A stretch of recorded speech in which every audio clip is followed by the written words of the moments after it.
Right? तो किसका शुक्रिया हो इसके लिए? इसके लिए किसको शुक्रिया करें? परमात्मा तो सबको बुलाता है, उसने आपको नहीं सिलेक्ट किया है। निमंत्रण तो सबको जाता है। आप यहाँ आए किसकी वजह से?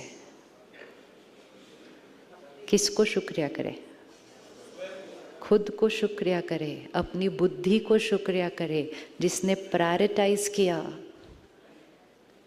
प्रायोरिटाइज किया कि खुद के लिए समय निकालना है, खुद की शक्ति को क्या करना है? बढ़ाना है। अभी तो शुरुआत है, 3 दिन जो हमने निकाले, उसके पीछे आपका इंटेंशन क्या है? आप किस इंटेंशन से आए हैं? या ये कहें कि 3 दिन के बाद आप यहाँ से क्या लेके जाना चाहते हैं? एनीबडी? हाँ जी, बेटर सेल्फ। फिर बेटर सेल्फ को भी थोड़ा सा स्पेसिफाई करें, क्योंकि सभी तो बहुत अच्छे हैं, अब उसमें बेटर क्या करना है? मन की शांति को क्या करना है? स्ट्रेस फ्री लाइफ कराना है। वर्ड को थोड़ा सा चेंज कर देते हैं, क्योंकि जब हम स्ट्रेस फ्री लाइफ कहते हैं उसमें भी स्ट्रेस वर्ड का ही उच्चारण हो रहा है। तो स्ट्रेस फ्री लाइफ की जगह क्या बोल देंगे उसको? हैप्पी लाइफ, पीसफुल लाइफ, ये बोलेंगे। यहाँ से 3 दिन एक वोकैबुलरी सीख कर जानी है।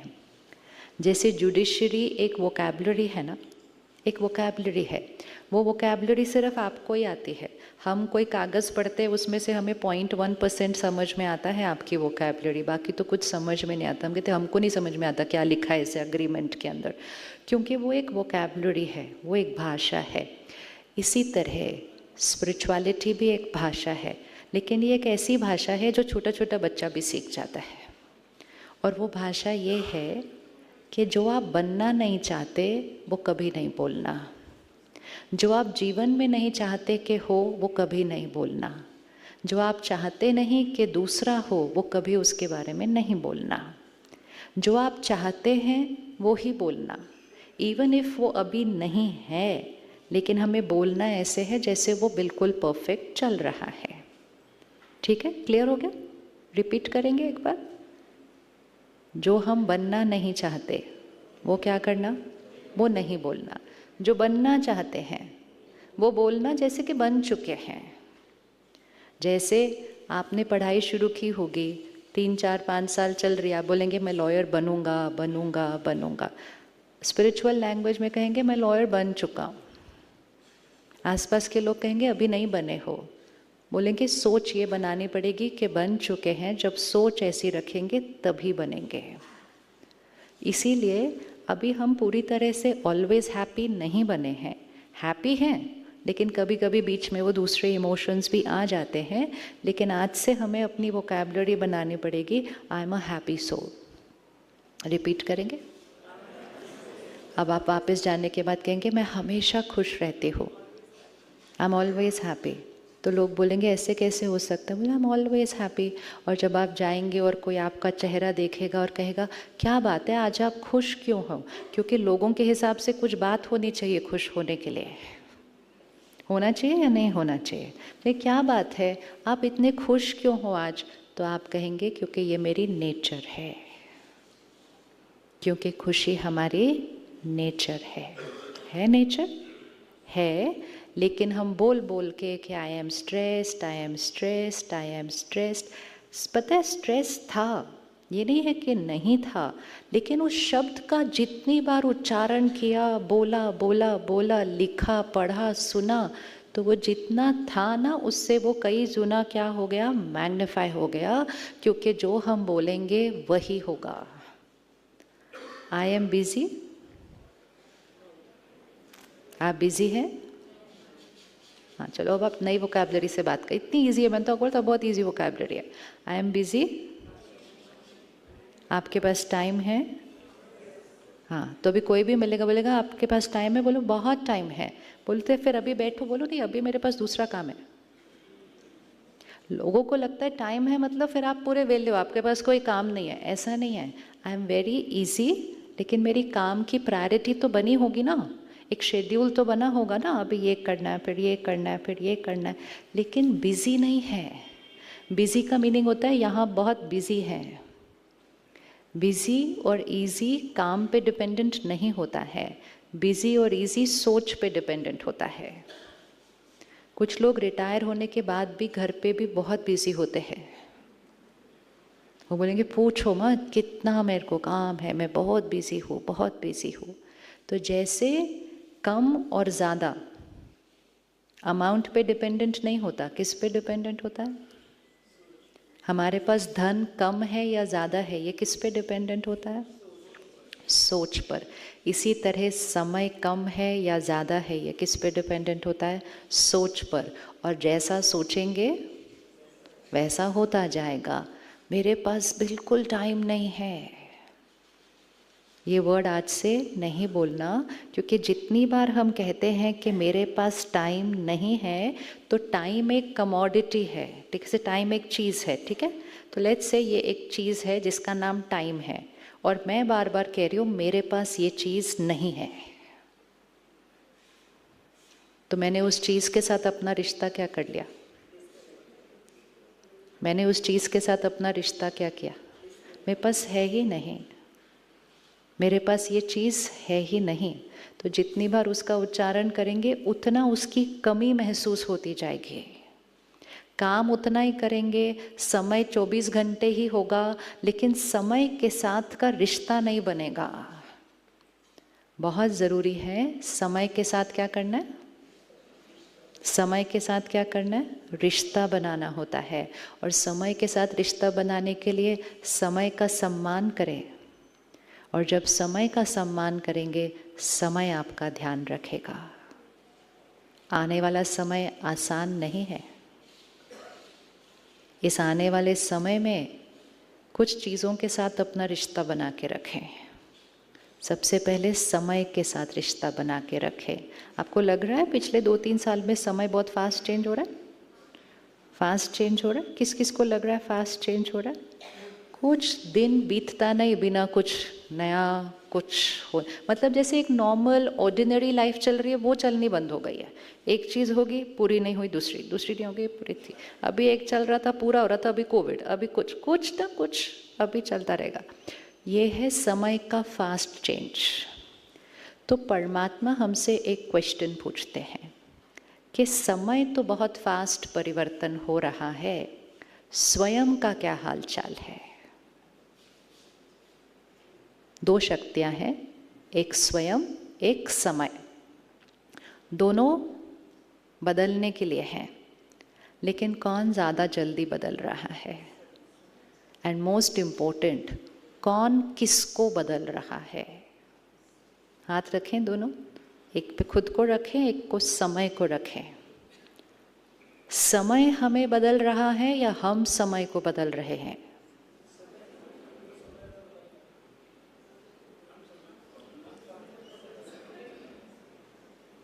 समय हमें बदल रहा है या हम समय को बदल रहे हैं?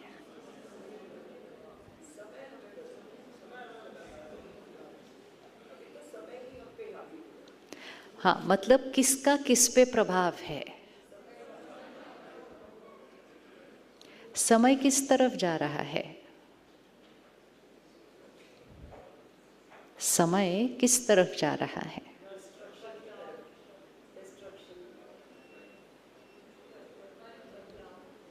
समय किस तरफ जा रहा है? नहीं, कोई विनाश थोड़ी होने वाला है। नो, विनाश नहीं होना। ये एक सबसे ब्रेकिंग न्यूज़ है अच्छी जो भगवान ने आके दी थी, कि कोई विनाश नहीं होना है, लेकिन ये होना है कि महान परिवर्तन होना है। बदलाव नहीं बहन, बदलाव तो हमेशा ही हुआ है। सो एक होता है चेंज, तो चेंज है बदलाव, छोटे चेंजेस होते रहते हैं। और एक होता है पैराडाइम शिफ्ट, महापरिवर्तन। तो सृष्टि एक साइकिल की तरह चलती है, घूमती है समय। बचपन से सुना था ना, समय का चक्र, काल चक्र। काल मतलब समय, और वो चक्र है, मतलब काल एक चक्र है, समय एक चक्र है। और ये चक्र हम रोज देख रहे हैं। कल भी सुबह हुई थी इस टाइम, फिर दोपहर हुई थी, फिर शाम हुई थी, फिर सुबह हुई, फिर दोपहर होगी। चक्र है। सो टाइम इज साइक्लिक, समय चक्र के रूप में घूम रहा है। तो हर 24 घंटे का चक्र है, हर 365 दिन का एक चक्र है। 12 महीने पहले भी गर्मी हुई थी, 12 महीने पहले भी बारिश हुई थी, फिर हो रही है और अगले साल फिर होगी, which means it is all moving cyclic. Spring, summer, autumn, winter घूमता रहेगा 12 महीने के अंदर अंदर, वो रिपीट होता जाएगा। तो एक छोटा सर्कल है 24 आवर्स, फिर एक थोड़ा सा बड़ा सर्कल है 365 दिन, 365 डेज, एक उसके बाहर एक और बड़ा सर्कल है, और वो सर्कल है 5000 ईयर्स। वो 5000 साल का एक चक्र है, और उस चक्र के अंदर भी 4 पार्ट्स ही आते हैं, और वो भी एक चक्र है, वो भी घूमता रहता है। तो उस चक्र के 4 पार्ट्स क्या हैं? पहले सतयुग है, फिर त्रेता युग है, फिर द्वापर युग है, फिर कलयुग है, और फिर कलयुग के बाद कौन सा पार्ट आ जाएगा? तो सतयुग से कलयुग तक जो हो रहा था वो बदलाव था, that was a change. Change कैसे हो रहा था? सतयुग मतलब दुनिया कैसी होगी? सतयुग मतलब दुनिया कैसी होगी? परफेक्ट, है ना, परफेक्ट। लेकिन इट्स लाइक अगर हम इधर उंगली रखें एक बार, आत्मा का रहने का स्थान, आज सुबह हमने देखा एनर्जी यहाँ रहती है, तो एनर्जी है, उसकी कोई शेप नहीं है, उसका कोई साइज नहीं है, लेकिन जस्ट विजुअलाइज करने के लिए हम देखें कि यहाँ एक बैटरी है जिसको हम सोल पावर कहते हैं। तो इसको 1 मिनट हाथ रखें, यहाँ एक बैटरी है। अब अपने आप से पूछें, सतयुग में ये बैटरी कैसी होगी? सतयुग जो परफेक्ट वर्ल्ड है उसमें ये आत्मा रूपी बैटरी कैसी होगी? फुल चार्ज होगी। कौन कौन अग्री करता है? सतयुग में आत्मा रूपी बैटरी फुल चार्ज होगी। अब बदलाव जो है, चेंज जो है, कि सतयुग से त्रेता युग आया, मतलब युग थोड़ा सा क्या हुआ? नीचे की तरफ आया, तो बैटरी भी क्या हुई होगी? थोड़ी सी कम। तो सतयुग से लेके त्रेता युग तक भी बैटरी बहुत धीरे धीरे धीरे कम, उसको बदलाव कहते हैं, दैट इज अ चेंज। फिर त्रेता से द्वापर, फिर द्वापर से कलयुग, धीरे धीरे धीरे धीरे कम। अपने फ़ोन की बैटरी देखें कैसे डिस्चार्ज होती है? धीरे धीरे धीरे धीरे। पूरा दिन यूज़ करेंगे ना तो सुबह चार्ज थी, पूरा दिन यूज़ करेंगे ना तो रात तक वो डिस्चार्ज होगी। चार्ज कितनी देर में होती है? फ़ोन की बैटरी चार्ज कितनी देर में होती है? 1 घंटे में। डिस्चार्ज होने के लिए कितने घंटे लगते हैं? तो वो फर्क है। तो चेंज मीन्स धीरे धीरे धीरे धीरे बैटरी कम हो रही है, दैट वाज अ चेंज। महान परिवर्तन मीन्स 1 घंटे के अंदर बैटरी फिर से फुल्ली चार्ज हो जाती है। तो अब कौन सा युग चल रहा है? अब कौन सा युग चल रहा है? रोज सृष्टि पर क्या हो रहा है? कोई खुशखबरी सुनने को मिलती है कभी? कुछ रोज कुछ ना कुछ। और उसमें भी जब कलयुग भी अभी नहीं शुरू हुआ, कलयुग अभी शुरू नहीं हुआ है, कलयुग अभी शुरू नहीं हुआ है, कलयुग अभी फिनिशिंग को है। और कोई जब बैटरी फिनिशिंग को होती है तो कितनी फास्ट डिस्चार्ज होती है? आप देखो, फ़ोन को एक दिन ध्यान से चेक करना, ऑब्जर्व करना। 4 लाइन्स होंगी, थोड़े टाइम के बाद 3 होगी, फिर थोड़े टाइम के बाद 2 होगी, फिर थोड़े टाइम के, लेकिन वो 1 से 0 कब हो जाता है पता चलता है? अभी तक तो थी ना थोड़ी बैटरी, ये कब खत्म हो गई? क्योंकि जो एंड का डिप्लीशन होगा वो कैसे होगा? बहुत फास्ट होगा। कोविड के बाद से अगर हम देखें, सोल पावर अफेक्ट हुई है। वायरस तो शरीर का था, लेकिन मेजॉरिटी मन ने बहुत चिंता, बहुत दर्द, बहुत दुख, बहुत तनाव, बहुत फियर, एंजाइटी क्रिएट किया। फिर हम में से बहुतों को वो बीमारी भी हुई, फिर हम में से कईयों ने अपने परिवार का सदस्य भी खोया, कईयों ने नौकरी खोई, काम खोया। सडनली सृष्टि की हवा क्या हो गई 2 साल के लिए? हवा क्या हो गई 2 साल के लिए? It had lot of pain. Pain, fear, anxiety, stress एकदम से बढ़ गया 2 साल के लिए। जैसे ही हवा 2 साल के लिए दूषित हो गई, सब कुछ अफेक्ट हो गया, प्रकृति अफेक्ट हुई। आप कोविड के बाद प्रकृति की स्थिति देखिए, क्लाइमेट का और नेचर का अब्यूज़ तो हम बहुत पहले भी कर रहे थे, सडनली हमने ज़्यादा नहीं करना शुरू किया है कोविड के बाद, लेकिन 2 साल के अंदर प्रकृति के ऊपर जो वाइब्रेशन का असर पड़ा है, आप बिलीव करते हैं प्रकृति पर वाइब्रेशन का असर पड़ता? यस, पौधों पर पड़ता है, पौधों पर पड़ता है, हवा पर पड़ता, पानी पर पड़ता। तो 2 साल प्रकृति को क्या मिला मनुष्य आत्मा से? फियर, एंजाइटी, स्ट्रेस, डर, ग्रीफ, क्योंकि इतने परिवारों ने सदस्य खोया, दर्द उन आत्माओं का जिन्होंने अचानक शरीर छोड़ा। तो प्रकृति को बहुत पेन मिला है। और आप देखो कोविड के बाद प्रकृति is also not the same. मनुष्य आत्मा तो is definitely not the same after Covid, क्योंकि एक बार जब इतनी सृष्टि में दर्द फैलता है, इट्स लाइक आपका कमरा, आप अपने कमरे में जाइए अभी 1 मिनट मन से, चाहे घर में चाहे ऑफिस में, आपके कमरे का वाइब्रेशन कौन क्रिएट करता है? आपके कमरे का वाइब्रेशन कौन क्रिएट करता है? उंगली रखे उन पे, कौन क्रिएट करता है? तो क्रिएट भी हम करते हैं, फिर उसी वाइब्रेशन के अंदर सारा दिन बैठे भी हम ही हैं। तो हम ही क्रिएट करते हैं और वो वाइब्रेशन हम पर ही असर करता है। अब आप मंदिर में जाइए या कोई भी प्लेस ऑफ वर्शिप में जाइए, वहाँ का वाइब्रेशन कौन क्रिएट करता है? वो भी क्रिएट करते हैं हम, लेकिन फिर जब हम उधर अंदर जाके बैठते हैं वो हमको एनर्जाइज भी करता है। तो ये एक रूल है, ये आप अपनी डायरी में लिख लीजिएगा। आपकी वाइब्रेशन क्रिएट भी करते हैं आप, और उसका प्रभाव भी पड़ता है आप पर ही। अगर आप अपने कैबिन में बैठकर चिंता कर रहे हैं, किसी बात पर गुस्सा कर रहे हैं, किसी से चिल्ला रहे हैं, किसी बात की टेंशन है, तो वो हवा में आप ही अपनी वाइब्रेशन रेडिएट कर रहे हैं। हो सकता है आधे 1 घंटे के बाद आप उस बात को ख़त्म करते हैं अपने माइंड पर, लेकिन आपने अपनी कमरे की हवा को क्या कर दिया? क्या कर दिया? दूषित कर दिया।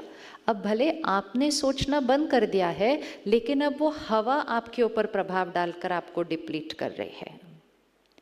यही जब आप यहाँ से वापस जाएंगे, एक छोटी सी प्रैक्टिस करना। सुबह सुबह गए, अपने कैबिन में बैठे, 5 मिनट पहले बैठकर मेडिटेशन करना अपने कमरे के अंदर। तो फिर अपने कमरे को किसने एनर्जाइज कर दिया? हमने एनर्जाइज कर दिया। फिर वो एनर्जाइज्ड वाइब्रेशन किसको सहयोग देगी? हमें ही सहयोग देगी। और फिर जो आपसे मिलने आएंगे उनको वो क्या देगी? अभी क्या हो रहा है, हम अपने नॉर्मल ऑर्डिनरी स्ट्रेसफुल थिंकिंग से चल रहे हैं, हम अपने कैबिन में आके बैठ गए, हमारी वाइब्रेशन वो ही बन गई। थोड़ी देर के बाद हमसे क्लाइंट मिलने आया, वो कोई हैप्पी मूड में तो आया नहीं है, राइट? वो कोई आपसे बहुत प्यारी प्यारी बातें करने तो आए नहीं हैं, धोखा, चीटिंग, बाकी तो और ज़्यादा सब कुछ। तो आपके कमरे में सारा दिन कौन से शब्दों का उच्चारण हो रहा है? नेगेटिव तो दुनिया में भी हो रहा है, आपके कमरे में नेगेटिव नहीं है। नेगेटिव तो दुनिया में भी है, आपके कमरे में टॉक्सिक है, क्योंकि the worst that is happening in the world वो आपके कमरे में डिस्कस होता है, राइट? अगर मैं एक कॉर्पोरेट ऑफिस में जाऊँ, नेगेटिव वहाँ भी है, स्ट्रेस है, ईर्ष्या है, जेलेसी है, गुस्सा है, क्रिटिसिज्म है, कंपैरिजन है, कंपटीशन है, उसको नेगेटिव बोलेंगे। लेकिन आपके रूम में नेगेटिव बातें नहीं हो रही हैं, आपके रूम में टॉक्सिक बातें हो रही हैं। आपके रूम में कोई क्या नफरत की बात कर रहा है, कोई अपनी फैमिली से नफरत कर रहा है, कोई अपने भाई या बहन से प्रॉपर्टी पे लड़ रहा है। That is hatred, hatred. तो आप सारा दिन कौन सी एनर्जी से एक्सपोज्ड है? आपको पता है, लॉ स्कूल से ये फर्स्ट डे से सिखाया जाना चाहिए था। ये फर्स्ट डे से आपको सिखाया जाना चाहिए था कि आपकी जो प्रोफेशन है उसमें आप सारा दिन toxic mind and toxic word से एक्सपोज होने वाले हैं। राइट है? यस और नो? यस। तो which is fine, that is not a problem. लेकिन हमें उस समय से सिखाया जाना चाहिए था कि हमें अपने आप को उससे कैसे बचाना है। अगर किसी का प्रोफेशन है, उसने जाके आग बुझानी है, तो वो ऐसे ही उठ के थोड़ी चला जाएगा आग बुझाने के लिए। अगर गया ऐसे ही आग बुझाने के लिए तो क्या हो जाएगा? तो आप जो कहते हैं आई एम स्ट्रेस्ड, उसमें से मेजॉरिटी स्ट्रेस आपकी प्रॉब्लम्स का है ही नहीं। वो मेजॉरिटी स्ट्रेस किसका है? वो टॉक्सिक वाइब्रेशन में सारा दिन बैठने का, वही बात सुनने का, वही बात बोलने का, वही बात शाम को फाइल में पढ़ने का, और वही बात अपने कलीग से भी डिस्कस करने का। आपके लिए स्पिरिचुअलिटी एंड मेडिटेशन कंपल्सरी होनी चाहिए थी from first day of law school. तो अगर आप में से कोई भी कोई कॉलेज यूनिवर्सिटी में, वो अभी से करो। करना चाहिए नहीं करना चाहिए? करना चाहिए नहीं करना चाहिए? बताओ हाँ जी कि नहीं? तो तब नहीं हुआ, अब से कर सकते हैं? अब से कर सकते हैं? अब से आप अपने आप को ये तो नहीं कहेंगे हमारे पास टाइम थोड़ी, हम इतने बिजी हैं। आपके पास कितना टाइम है? हाँ, अच्छे से बोलो। इधर अच्छे से इसलिए बोलना होता है क्योंकि जो आप बोलेंगे वो कौन सुनने वाला है? जो आप बोलेंगे वो आपके यहाँ रिकॉर्ड हो रहा है। बहुत बार बोला ना, टाइम नहीं है, टाइम नहीं है, टाइम नहीं है, टाइम नहीं है। ऐसा वो गाना रिकॉर्ड हुआ है कि बिना सोचे भी गाना बजता रहता है। थोड़ा सा कोई कुछ बोले, नहीं नहीं मेरे पास टाइम नहीं है, टाइम नहीं। भाई रुको तो सही, सुनो तो सही, सोचो। नहीं, वो गाना रिकॉर्ड हो गया ना। तो गाना ध्यान से रिकॉर्ड करना है। आज कौन सा गाना रिकॉर्ड करेंगे? मेरे पास बहुत टाइम है। टाइम एक कमोडिटी नहीं, टाइम एक प्रायोरिटी है। आज आपने 4 दिन निकाले, ये आपने प्रायोरिटाइज किया। बाकी सब क्यों नहीं आए? बाकी सब क्यों नहीं आए? क्योंकि उन्होंने अपने आप को प्रायोरिटाइज नहीं किया। That's all. It is not that आपके पास उनसे ज़्यादा टाइम था। नहीं, time is all about priority. हम किस चीज़ के लिए बोलते हैं टाइम नहीं है? जो हमारी प्रायोरिटी पे ऊपर नहीं आ रहा है। जिस दिन हमने उसका इम्पोर्टेंस समझा कि ये हमारी लाइफ को क्या करेगा, हम उसको प्रायोरिटी पे रखेंगे। थोड़े दिन के लिए हमें उसको शेड्यूल में डालना पड़ेगा। थोड़े दिन के बाद वो हमारी टॉप मोस्ट प्रायोरिटी हो जाएगी, जब हमें पता चलेगा कि उसका मुझ पर क्या फ़ायदा हो रहा है। तो ये आपकी कुर्सी है, ये आपका कैबिन है, ये आपकी टेबल है, और हर थोड़ी देर के बाद आपकी टेबल के अक्रॉस लोग दर्द में आ रहे हैं। अगर नफ़रत में नहीं आ रहे तो दर्द में आ रहे हैं। बट लोएस्ट वाइब्रेशनल एनर्जी से आप एक्सपोज्ड हैं। चाहे किसी ने किसी के साथ गलत किया है या किसी का किसी के साथ गलत हुआ है, both ways they are in the lowest energy. और आप every single day of your life, morning to night, आप लोएस्ट एनर्जी से एक्सपोज्ड हैं और आप उसके लिए कुछ नहीं करते। आज थोड़ी सी गंदी जगह हाथ पे लगा लो तो व्यक्ति जाके 20 सेकंड उसके लिए हाथ धोता है। उसके बाद हम रोज रोज रोज रोज रोज वही इन्फेक्शन को मिलते जा रहे हैं। एंड मोस्ट इम्पोर्टेंट, शाम को वो इन्फेक्शन कहाँ आ रही है? शाम को वो इन्फेक्शन जो हमारी एनर्जी फील्ड में भर जाती है, वो शाम को कहाँ आ रही है? हमारे घर। और हमारे घर आते ही वो किसको मिल रही है? परिवार को। Is that okay? Is that right? Is that good? नहीं। परिवार से मिलने से पहले अपनी इन्फेक्शन को क्या करना चाहिए? क्या करना चाहिए? क्लीन करना चाहिए? नहीं करना चाहिए? बट अब उस टाइम एंड में कैसे क्लीन करेंगे? तो फिर क्या करना चाहिए? शाम को अगर वो इन्फेक्शन नहीं लेके आनी घर, तो उसको साफ रखना है एनर्जी फील्ड को। लेकिन पूरा एनर्जी फील्ड को गंदा करके अभी घर में एंटर होने से पहले कैसे साफ करेंगे? उसके लिए क्या करना पड़ेगा? वाइट पहना है, आप में से भी कईयों ने यहाँ वाइट पहना है। अगर आपको सुबह से रात तक इसको वाइट रखना है तो आपको क्या करना पड़ेगा? सुबह पहन लिया, सुबह वाइट है, रात तक पहन के रखना है, तो आपको क्या करना होगा? काम तो सारे करने, अभी यहाँ तो आपको बहुत ज़्यादा काम नहीं है, बट फिर भी आप काम के दिन भी करके देख सकते हो। आप रसोई में खाना बनाते हुए भी पूरा दिन वाइट पहन के देख सकते हो। आप यहाँ जाएंगे, आप रसोई में देखेंगे सबने वाइट ही पहना है। गार्डन में कोई है वो भी वाइट ही पहन रहा है, कार के गराज में कोई है वो भी वाइट ही पहन रहा है। काम सबके अलग अलग होंगे, लेकिन सबका लक्ष्य एक ही है कि पूरा दिन उस वाइट को क्या रखना है।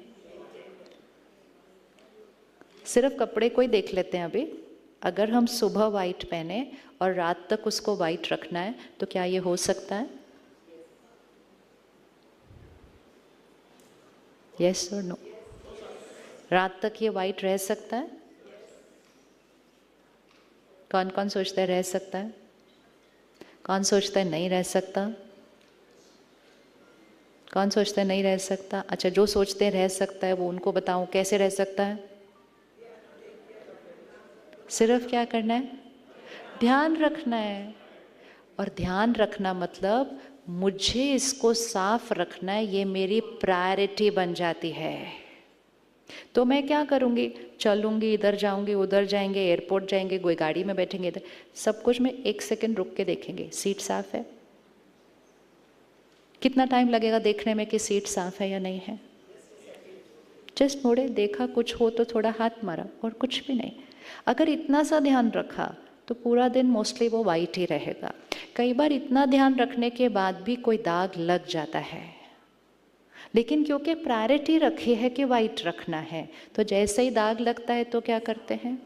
तो 5 सेकंड निकालते हैं अपने काम से, दाग के साथ चलते नहीं हैं। क्योंकि प्रायोरिटी रखी है इसको वाइट रखना है, तो 5 सेकंड रुकते हैं, पानी लेते हैं, पानी से भी नहीं जाता तो साबुन लेते हैं, लेकिन रुककर उसको दाग को निकालते ही हैं, क्योंकि लक्ष्य रखा है रात तक वाइट रखना है। तो सारा दिन में कितना टाइम निकालना पड़ेगा उसको वाइट करने के लिए? ओवरऑल अगर आप चेक करो तो 12 घंटे में से आपको क्या लगता है कपड़े को वाइट रखने के लिए कितना टाइम निकालना पड़ेगा? और उतना सा टाइम निकालने से आपका सुबह से रात तक का वाइट वाइट रहेगा। और अगर ध्यान नहीं रखा तो क्या लगता है रात तक क्या हो जाएगी वाइट ड्रेस? तो चाहे वो कपड़े का वाइट है, चाहे वो आपके आभा मंडल की प्योरिटी का वाइट है, सिर्फ कुछ क्षणों का ध्यान रखना होता है, और आप सुबह से रात तक हर रोज़ 365 दिन और अपना पूरा जीवन वाइट से वाइट से वाइट से वाइट, मतलब आप वही प्रोफेशन में रहते हुए भी अपनी वाइब्रेशन में कहाँ जा सकते हैं? ऊपर ऊपर ऊपर ऊपर ऊपर। अगर हम उसको क्या बनाते हैं अपनी, तो प्लीज़ अपनी डायरी में कैपिटल लेटर्स पे फर्स्ट पेज पे लिख ले, it's all about priority, not about time. It's all about priority. ताकि जिस दिन भी बोलोगे ना टाइम नहीं मेरे पास, तभी पढ़ लेना मैंने खुद को प्रायोरिटी नहीं रखा। अगर हम नई प्रायोरिटी रखें कि सफ़ेद ड्रेस को सफ़ेद रखना है, तो बहुत सारे दाग लग जाएंगे सारा दिन के अंदर, और हम कहेंगे इट्स ओके, दाग लगे तो लगे, क्या फ़र्क पड़ता है। तो इसका मतलब मेरे लिए वो प्रायोरिटी नहीं है उसको साफ रखना। लेकिन एक दिन दाग नहीं साफ करो कोई बात नहीं, 2 दिन नहीं करो, 1 साल नहीं करो, 2 साल नहीं करो, 20 साल हो गए नहीं करो, और आपके आसपास तो दूसरे लोग आके अपने हाथ आपके ऊपर मल के जाते हैं ऐसे, राइट है या नहीं? अभी हम लंच पे जाएंगे, किसी के हाथ पे अचार लगा है, किसी की सब्जी लगा है, और चलते चलते ऐसे करके गया वो, तो क्या होगा? तो वो एनर्जी है किसी और की, लेकिन हम उसके संग के रंग में आ रहे हैं, तो उसका रंग हमारी वाइब्रेशन पे वो रंग लगना ही है। और फिर भी हमने उसको प्रायोरिटी नहीं रखा, तो कुछ साल के अंदर अगर एक ही ड्रेस पहनी रोज, तो क्योंकि एनर्जी फील्ड तो एक ही है ना हमारे पास, कुछ साल के अंदर इसके अंदर शायद कुछ भी वाइट नहीं दिखाई देगा। और तब हम कहेंगे मुझे वाइट चाहिए। किस किस को शांति चाहिए? और किस किस को खुशी भी चाहिए। एंड ये चाहिए मीनिंग आप कह रहे हैं मुझे वाइट चाहिए, क्योंकि वाइट के ऊपर क्या लग गया, दाग लग गए। किसके दाग लगे, किसके दाग लगे? पहले अपनी सोच के दाग लगे, फिर अपने वातावरण के दाग लगे, फिर अपने काम में जो भी शब्द आए बातें आए उसके दाग लगे, और इतने दाग लगे लगे लगे अब तो ऐसा समय आ गया कि दुनिया में बोल रही है हमको खुशी चाहिए, तो आपको तो कितनी ही ज़रूरत लग रही होगी।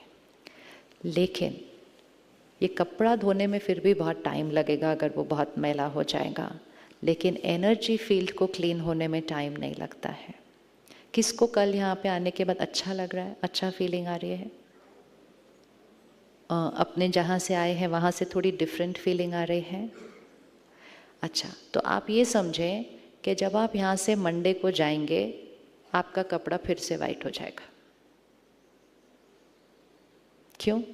क्योंकि आप 3 दिन एक हायर एनर्जी फील्ड के अंदर हैं। आप 3 दिन मेडिटेशन कर रहे हैं, आप 3 दिन ज्ञान के शब्दों का उच्चारण सुन रहे हैं, आप 3 दिन मेडिटेशन की स्थिति में बना हुआ खाना खा रहे हैं। 3 डेज के अंदर you are going to be feeling very different. इसीलिए जो बहन ने स्टार्टिंग में कहा कुछ भी मिस नहीं करना। योग लगे ना लगे आकर बैठ जाना। यहाँ पे नींद आ जाए नो प्रॉब्लम, सोए रहना, क्योंकि नींद में वाइब्रेशन और भी ज़्यादा अब्जॉर्ब होती है। नींद में तो वाइब्रेशन और भी ज़्यादा अब्जॉर्ब होती है, क्योंकि अपना कॉन्शियस माइंड तो साइलेंट हो जाता है, तो ब्लॉटिंग पेपर सीधा ले लेता है। तो ये मत बोलना पर मुझे तो नींद आई, नींद आई तो बहुत अच्छा, यहीं आके सोना, लेकिन कमरे में नहीं सोना। आप सोचो यहाँ हॉल में क्या चल रहा है, ड्राई क्लीनिंग हो रही है इतने सालों की, तो बस आके बैठ जाना, धोबी अपना काम करता रहेगा, वो अपना काम करेगा, आप नहीं सोचना, आपको कुछ नहीं करना है यहाँ। आप सोचो मेरा मेडिटेशन नहीं हो रहा, नहीं हो, किसका? आपको लगता है हम में से किसी का हुआ था क्या पहले 5 दिन में? 5 दिन क्या 2 साल नहीं लगा था ठीक से। धीरे धीरे धीरे धीरे धीरे धीरे इट इज़ जर्नी। अभी भी कोई दिन गड़बड़ हो जाए तो अगले दिन सुबह नहीं लगेगा योग ठीक से। तो ये नहीं सोचना मेरा नहीं लग रहा, लगना भी नहीं है पहले 2-3 दिन के अंदर। तो पहले तो सिर्फ आकर उसके अंदर बैठना है। 3 दिन में अच्छे से सफाई होनी है, लेकिन डिसीजन लेना है मंडे को कि अब क्या। क्योंकि हर वीकेंड यहाँ आते हैं ड्राई क्लीनिंग के लिए। इट्स नॉट अबाउट यहाँ 3 दिन कैसा लगा, यहाँ बुरा लगने जैसा है क्या?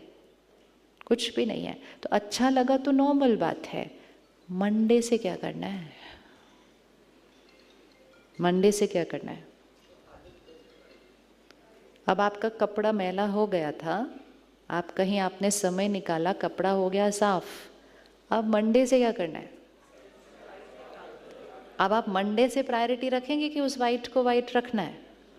कौन कौन मंडे से ये प्रायोरिटी रखेगा? यहाँ कुछ नहीं करना है आपको, आपका रोल स्टार्ट होता है मंडे के बाद। क्यों? क्योंकि यहाँ हर वीकेंड मेहमान आते हैं, हर वीकेंड आते हैं, सबको अच्छा लगता है। मंडे को यहाँ से जाने से पहले कहते हैं हम कभी गुस्सा नहीं करेंगे आज के बाद, हम कभी टेंशन नहीं लेंगे, कुछ नहीं, क्योंकि वो इतना वाइट फील कर रहे होते हैं, उनको लगता है ये तो परमानेंट है अब हमारा, इसके बाद तो हमें कभी गुस्सा आएगा ही नहीं। आपको लगता है ऐसा हो सकता है? ऐसा हो सकता है? यहाँ किसी ने क्लेम किया स्टेज से कि आपको इसके बाद कभी गुस्सा आएगा नहीं? बिल्कुल भी नहीं। कईयों को तो एयरपोर्ट पहुँचने तक भी आ जाता है या स्टेशन तक, और फिर भी 4-5 दिन तक असर रहता है, लेकिन थोड़े दिन के बाद इसका दाग, उसका दाग, आगे पीछे का दाग, वायुमंडल का दाग, फिर 15-20 दिन के बाद बोलते हैं आपका नेक्स्ट कब होने वाला है कॉन्फ्रेंस में, कि आपको क्या करना है उसके अंदर अब इस बार नहीं, फिर से अगली बार कब जाना है? अब अगली बार तो आप नहीं जा सकते, अब अगली बार तो नए मेहमान आएंगे। सो आपका रोल स्टार्ट होता है मंडे से, और उसका डिसीजन आपको लेना पड़ेगा आज कि आप मंडे से अपनी लाइफ को कैसे प्रायोरिटाइज करने वाले। ये डिसीजन मंडे को नहीं लिया जाएगा। जैसे ही आप इस कैंपस के बाहर के वायुमंडल में गए तो उस वायुमंडल का असर आप पे शुरू हो जाएगा। टाइम नहीं है, बहुत काम है। किसके पास सुबह सुबह टाइम होता है ऐसे खाली बैठने के लिए, किसके पास टाइम है सुबह सुबह सेंटर जाने के लिए। जैसे ही आप उस हवा में जाएंगे, उस हवा का असर आपके ऊपर उतना ही होगा जैसे इधर का असर हो रहा है। एंड टाइम नहीं लगता सोच को फिर से बदलने में, और उतनी देर में आप घर पहुंचेंगे, ये भी काम है वो भी काम है, ये हाँ ठीक है बाद में करेंगे, और थोड़े दिन में वो प्रायोरिटी में से कहाँ चला जाएगा, और हम वापस अपनी सो कॉल्ड नॉर्मल लाइफ पे चले जाएंगे। And then it will only be a 3-day nice holiday. तो हर साल ये हॉल, हर वीकेंड ये हॉल भरता है। हर वीकेंड यहाँ से वापस जाने के टाइम सब लोग डिसीजन लेते हैं। उसमें से एक बहुत छोटी परसेंटेज होती है जो उसको अपने जीवन बनाने, जीने का तरीका बनाती है। बाकी सब के लिए वो एक अच्छा 3 day का एक्सपीरियंस होता है। So you have to take your decision. लेकिन डिसीजन इस वायुमंडल में रहते हुए ही ले लेना कि मुझे वापस वैसे ही जीना है जैसे पहले जा रहे थे, which is also not a problem. लेकिन याद रखना, क्योंकि कलयुग बहुत अपनी अंतिम परिस्थितियों में है, आपके पास जो लोग आएंगे अब और जो परिस्थितियाँ आएंगी वो और ऐसे आने वाली है, क्योंकि आपके पास ही कलयुग आता है रोज। आपके पास क्या आ रहा है, जो समाज में हो रहा है वो आपके पास आ रहा है ना, तो आपके पास ही तो कलयुग रोज आ रहा है। तो जितना कलयुग नीचे जाएगा वो आपके पास ही सुबह से शाम आएगा। तो इसीलिए उससे अपने आप को बचाने के लिए अगर हम प्रायोरिटाइज कर लेते हैं इसको कि मेरी वाइब्रेशन मेरी टॉप प्रायोरिटी है, तो फिर क्या होगा, जो लोग आपसे मिलने आए हैं, आप देखो एनर्जी का प्रभाव एक से दूसरे पर तो पड़ता ही है। लेकिन अगर दोनों हाथ रखें फिर से ऐसे, ये आपका क्लाइंट है, ये आप हैं, अगर हम दोनों सिमिलर वाइब्रेशन पे होंगे, मतलब वो टॉक्सिक हैं थोड़े, लेकिन हम अपना स्ट्रेस वरी ये सब पे चल रहे हैं, तो भी हम नज़दीक नज़दीकी हैं। अगर हम ऐसे होंगे तो उनका प्रभाव तो हम पर पड़ेगा। लेकिन अगर आप अपने आप को ऐसे करेंगे तो फिर किसका प्रभाव किस पर पड़ेगा? करिए। एनर्जी कहाँ से फ्लो होती है? फिर उसके बाद एनर्जी ऐसे नहीं फ्लो होती है। तो जैसे ही आप अपनी वाइब्रेशन को ऊपर उठाते हैं, आपका इमोशनल इम्यूनिटी सिस्टम, मतलब आपके आसपास कोविड होगा, मतलब फियर होगा, गुस्सा होगा, चीखना चिल्लाना, एंग्जाइटी होगा, लेकिन आपके ऊपर उसका प्रभाव नहीं पड़ेगा, क्योंकि आपने अपने इम्यूनिटी सिस्टम को क्या कर दिया? ऊपर उठा दिया। कौन अपने आप को यहाँ रखना चाहेगा? और अगर आप अपने आप को यहाँ करेंगे, इनका प्रभाव तो आप पर नहीं पड़ेगा, लेकिन energy flows from higher to lower, तो आपका प्रभाव उन पर पड़ना शुरू हो जाएगा। आपसे मिलकर लोगों को शांति का अनुभव होगा, सिर्फ अच्छी राय नहीं मिलेगी, आपसे मिलकर उनके मन को शक्ति मिलेगी, आपसे मिलकर उनको अपनी परिस्थितियों की सिर्फ समाधान नहीं, परिस्थितियों का सामना करने की पावर मिल जाएगी। और इससे बड़ी सेवा, इससे बड़ी सेवा, गर्मी हो तो पानी पिलाना सेवा होती है ना। ऐसे ही कलयुग के अंतिम समय में लोगों को अपनी वाइब्रेशन, सिर्फ अपना ध्यान रखने से लोगों को शांति और शक्ति की वाइब्रेशन रेडिएट करना, इससे बड़ी कोई सेवा हो सकती है? आपको लगता है आसपास दुनिया में लोग कह रहे हैं कि अभी तो देखो हॉल में ही सब ने हाथ उठा दिया था, शांति चाहिए। तो जब हमारे आसपास सब लोग फील कर रहे हैं, इट्स लाइक पानी चाहिए, पानी चाहिए, सब बोल रहे हैं पानी चाहिए, तो आप पानी पिलाएंगे या आप भी उसी लाइन में खड़े हो जाएंगे पानी चाहिए? कौन सी साइड पे खड़े होना है? पानी चाहिए या पानी पिलाने वाले हैं? हाँ, होगा तो पिलाएंगे। तो जिसने प्रायोरिटाइज किया सेल्फ केयर, उसके पास हो गया। और हमें पिलाना मतलब हमें कुछ देना नहीं है, आपकी वाइब्रेशन जस्ट रेडिएट कर रही है आपसे दूसरों को। अब कौन अपने को प्रायोरिटी रखने के लिए रेडी है? दुनिया में लोग कहते हैं मेरे लिए, अपने लिए तो समय बिल्कुल नहीं है। बोलते हैं ऐसे कि नहीं? इतना तक कहते हैं मरने के लिए भी टाइम नहीं है। सोचते भी नहीं है, टाइम थोड़ी पूछ के आता है हमारे लिए। आज आप अपनी डायरी में लिखना, मेरे पास सबसे पहला टाइम अपने लिए है। It's only priority which has to go right. Self मतलब आत्मा, second priority body, third priority family, fourth priority work and fifth priority world, दुनिया, समाज। मैं, सेल्फ, आत्मा, फिर मेरा शरीर, फिर मेरा परिवार, फिर मेरा काम, फिर मेरी दुनिया। क्या ये ठीक है ऑर्डर? ये ऑर्डर ठीक लग रहा है? लग रहा है ऑर्डर ठीक या नहीं लग रहा? किस किस को ठीक लग रहा है order?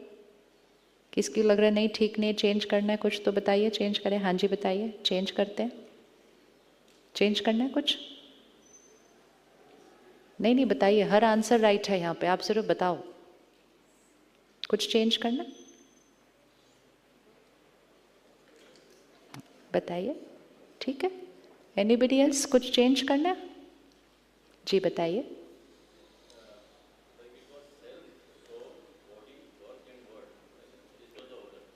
Self, body, self mean soul only, वो दो अलग अलग नहीं है। आत्मा, शरीर, परिवार, काम, दुनिया। ओ नहीं नहीं, फैमिली, एब्सोल्युटली। ये अपने आप होगा, करना कुछ भी नहीं है। आत्मा, मैं आत्मा बीज हूं। बीज का सबसे पहला असर किस पर पड़ता है? आप यहाँ स्ट्रेस्ड होते हैं, सबसे पहले असर किस पर पड़ता है? बॉडी पर। आप यहाँ थोड़ा सा टाइम निकालेंगे इसको शांत करने के लिए, सबसे पहला बेनिफिट किसको मिलेगा? बॉडी को। आज लोग क्या कर रहे हैं? बॉडी का ध्यान रख रहे हैं आजकल सबने, क्योंकि इतनी बीमारियां फैल गई हैं, कोविड के बाद बीमारियां भी बढ़ गई हैं, तो हम शरीर का ध्यान रख रहे हैं, लेकिन यहाँ से वही स्ट्रेस, वही चिंता, वही वो, तो फिर से यंग हार्ट अटैक्स, फिर कैंसर, फिर ये इतना सब बढ़ गया। दवाई भी असर नहीं करती। क्यों दवाई नहीं असर करती? आप सोचिए, दवाई क्यों नहीं असर करती? अब देखो ये भी इंपॉर्टेंट पॉइंट है। दर्द हो रहे हैं, दवा असर नहीं करती। आजकल एक मुझे नाम नहीं याद आ रहा, बॉडी में लोगों को बहुत दर्द हो रहा है, लेकिन मेडिकली कोई बीमारी नहीं है, तो वो दर्द कहाँ से रेडिएट हो रहा है बॉडी के अंदर? तो जब दर्द का ओरिजिन ये होगा ना, तो दवा इस पर असर नहीं करेगी। लेकिन पता है कौन सी चीज असर करती है? दुआ असर करती है। और दुआ मतलब हाई एनर्जी वर्ड्स। तो जैसे ही यहाँ की सोच बदलेगी, आपकी सोच दुआ की भाषा हो जाएगी। I am happy, I am powerful, you are good, everything is fine, everything is perfect. हम अपनी वोकैबुलरी को चेंज करेंगे, मतलब हमारी शब्द जो है, हमारी जो सोच है, वो दुआ बनती जाएगी। जैसे दुआ बनती जाएगी, दर्द खत्म होता जाएगा, और जैसे ही दर्द खत्म होता जाएगा, शरीर के अंदर का दर्द खत्म होता जाएगा। आप इस 3 दिन के अंदर देखना, आपको यहाँ फिजिकली बेटर फील होने वाला है। आप इस 3 दिन में देखना, आपकी नींद की क्वालिटी बेटर होने वाली है। क्यों नींद की क्वालिटी बेटर होने वाली है? क्योंकि यहाँ माइंड इज डिफरेंट। किस किस को गहरी नींद नहीं आती रात को घर पे? किस किस को सुबह उठने के बाद थोड़ा सा और सोने का मन करता है? क्यों सोने का मन करता है इतने घंटे सोने के बाद? क्योंकि नींद में भी वही बातें चलती हैं हमारी सबकॉन्शियस के अंदर। आप दिन में नहीं, आप रात को भी अपने शरीर को वही शब्द देते हैं। तो बीज को पानी दीजिए, यहाँ को अच्छा कीजिए, ये अपने आप होने लगे। Of course along with right eating and exercise, yes. लेकिन जब तक सोच सही नहीं, शरीर सही नहीं चल सकता। क्योंकि हर थॉट, यहाँ उंगली रखो, यहाँ का असर किस किस पर पड़ता है? हर थॉट एक वाइब्रेशन है। वो वाइब्रेशन सबसे पहले किसको मिलेगी? आपको लोगों की वाइब्रेशन फील होती है, जगह की वाइब्रेशन फील होती है, तो वो आपको दूसरे की वाइब्रेशन फील हो रही है, दूसरे को आपकी वाइब्रेशन फील हो रही है, लेकिन सबसे पहले आपका शरीर आपकी वाइब्रेशन को फील करता है। तो इसीलिए आत्मा का असर किस पर पड़ा? शरीर। फिर आत्मा का इमीडिएट कनेक्शन किसके साथ है सबसे ज़्यादा? फैमिली, तो यहाँ पे पीसफुल हो जाएंगे, रिश्ते बेटर हो जाएंगे। पीसफुल एंड हैप्पी होंगे, सहन शक्ति बढ़ जाएगी, टॉलरेंस पावर बढ़ जाएगी, बात को 1 सेकंड में ख़त्म करने की शक्ति आ जाएगी। कोई कुछ बोलेगा तो चुप रहेंगे, लेकिन जब यहाँ स्ट्रेस होता है तो रिएक्ट करते हैं, इरिटेबल हो जाते हैं, छोटी बात को ख़त्म नहीं कर पाते, बातों को भूल नहीं पाते, तो फिर रिश्ते क्या हो जाएंगे? रिश्तों में गांठें पड़ेंगी। तो नेक्स्ट स्टेज फैमिली अफेक्ट हो जाती है, और परेशान मन और बीमार शरीर, मतलब बीमार मतलब कुछ ना कुछ ऊपर नीचे, और फिर घर पे झगड़े, ये तीनों चीज़ों के साथ जब आप काम पर जाएंगे, are you the best version at your work? आज लोग ये कर रहे हैं, कहते वर्क इज प्रायोरिटी, तो उन्होंने वर्क को नंबर 1 अपनी लिस्ट पर डाला, मन का ध्यान नहीं रखा, शरीर पर उसका असर पड़ा, घर में झगड़ा वगड़ा हुआ, झगड़ा छोड़ के चले गए, ऑफिस में चले गए, बैठे तो ऑफिस में हैं लेकिन बेस्ट एनर्जी वर्क को नहीं दे रहे। तो जिसने भी वर्क को फर्स्ट प्रायोरिटी रखा, वो कह रहा है मुझे वृक्ष का ध्यान रखना है, लेकिन बीज को पानी देने के लिए मेरे पास टाइम नहीं है। और क्योंकि दुनिया में आज सब लोग वृक्ष को धो रहे हैं बिना बीज को पानी दिए, दे आर ऑलवेज बिजी। जो ट्री को धोएगा उसको टाइम मिलेगा कभी अपने लिए? अगर आप वृक्ष को पत्ते पत्ते पत्ते को धो, आपको टाइम मिलेगा कभी? आप इधर का धोएंगे, इधर आएंगे तो ये सूख जाएगा, इधर जाएंगे तो ये सूख जाएगा, क्योंकि मेरे पास कभी टाइम ही नहीं है।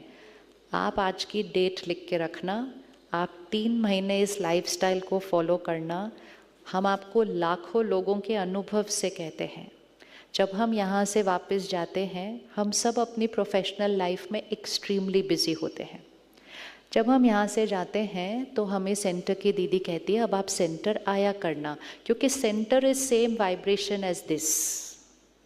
आप कितना भी घर पे मेडिटेट कीजिए, आप कितना भी सात्विक खाना खाइए, एक चीज़ जो हमें रोज़ चाहिए एनर्जाइज होने के लिए, वो है हाई वाइब्रेशनल एनर्जी, जो किसी और ने क्रिएट कर दिया है।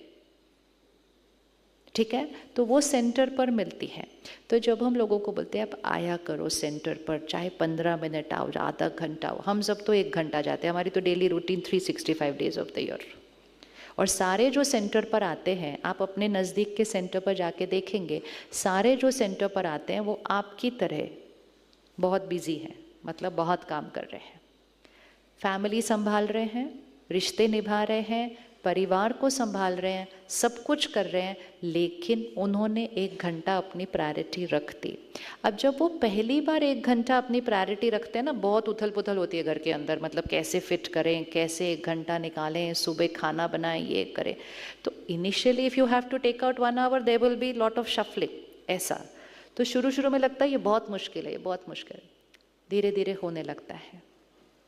शुरू में पहला 1-2 महीना टाइम निकालना पड़ता है। 1-2 महीने के अंदर वो हमारी रूटीन के अंदर फिट हो जाता है। 3-4 महीने के अंदर हम उस 1 घंटा निकालने से बड़े कंफर्टेबल हो जाते हैं। 6-8 महीने के बाद वही लोग जो 8 महीने पहले बोल रहे थे हमारे पास टाइम नहीं है, उसके बाद वो सेंटर पर जब आते हैं तो कहते कोई सेवा है क्या सेंटर पे, बताओ हम भी करें। तो हम कहते नहीं, आपको कोई सेवा नहीं करनी, आपको काम करना है, घर संभालना है, बस उतना काफ़ी है, और आप अपने स्टडी के लिए आना है। तो कहते नहीं, अभी हमारे पास टाइम है। और कहाँ से आया टाइम? टाइम कहाँ से आया? कहाँ से टाइम आया? काम तो उतना ही है, टाइम भी 24 घंटे ही है। जिसके पास टाइम नहीं था मरने के लिए, उसके पास अनजान लोगों की सेवा करने के लिए टाइम कहाँ से आया?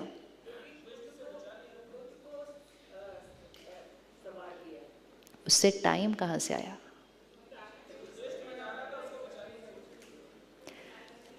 एक दिन अभी आप विजुअलाइज करें, अभी इसको फील करें, आपकी शरीर तबीयत ठीक नहीं है, बहुत वीकनेस है, बहुत पेन है, पैर में चोट भी लगी है, और आपको अपने सारे काम करने हैं।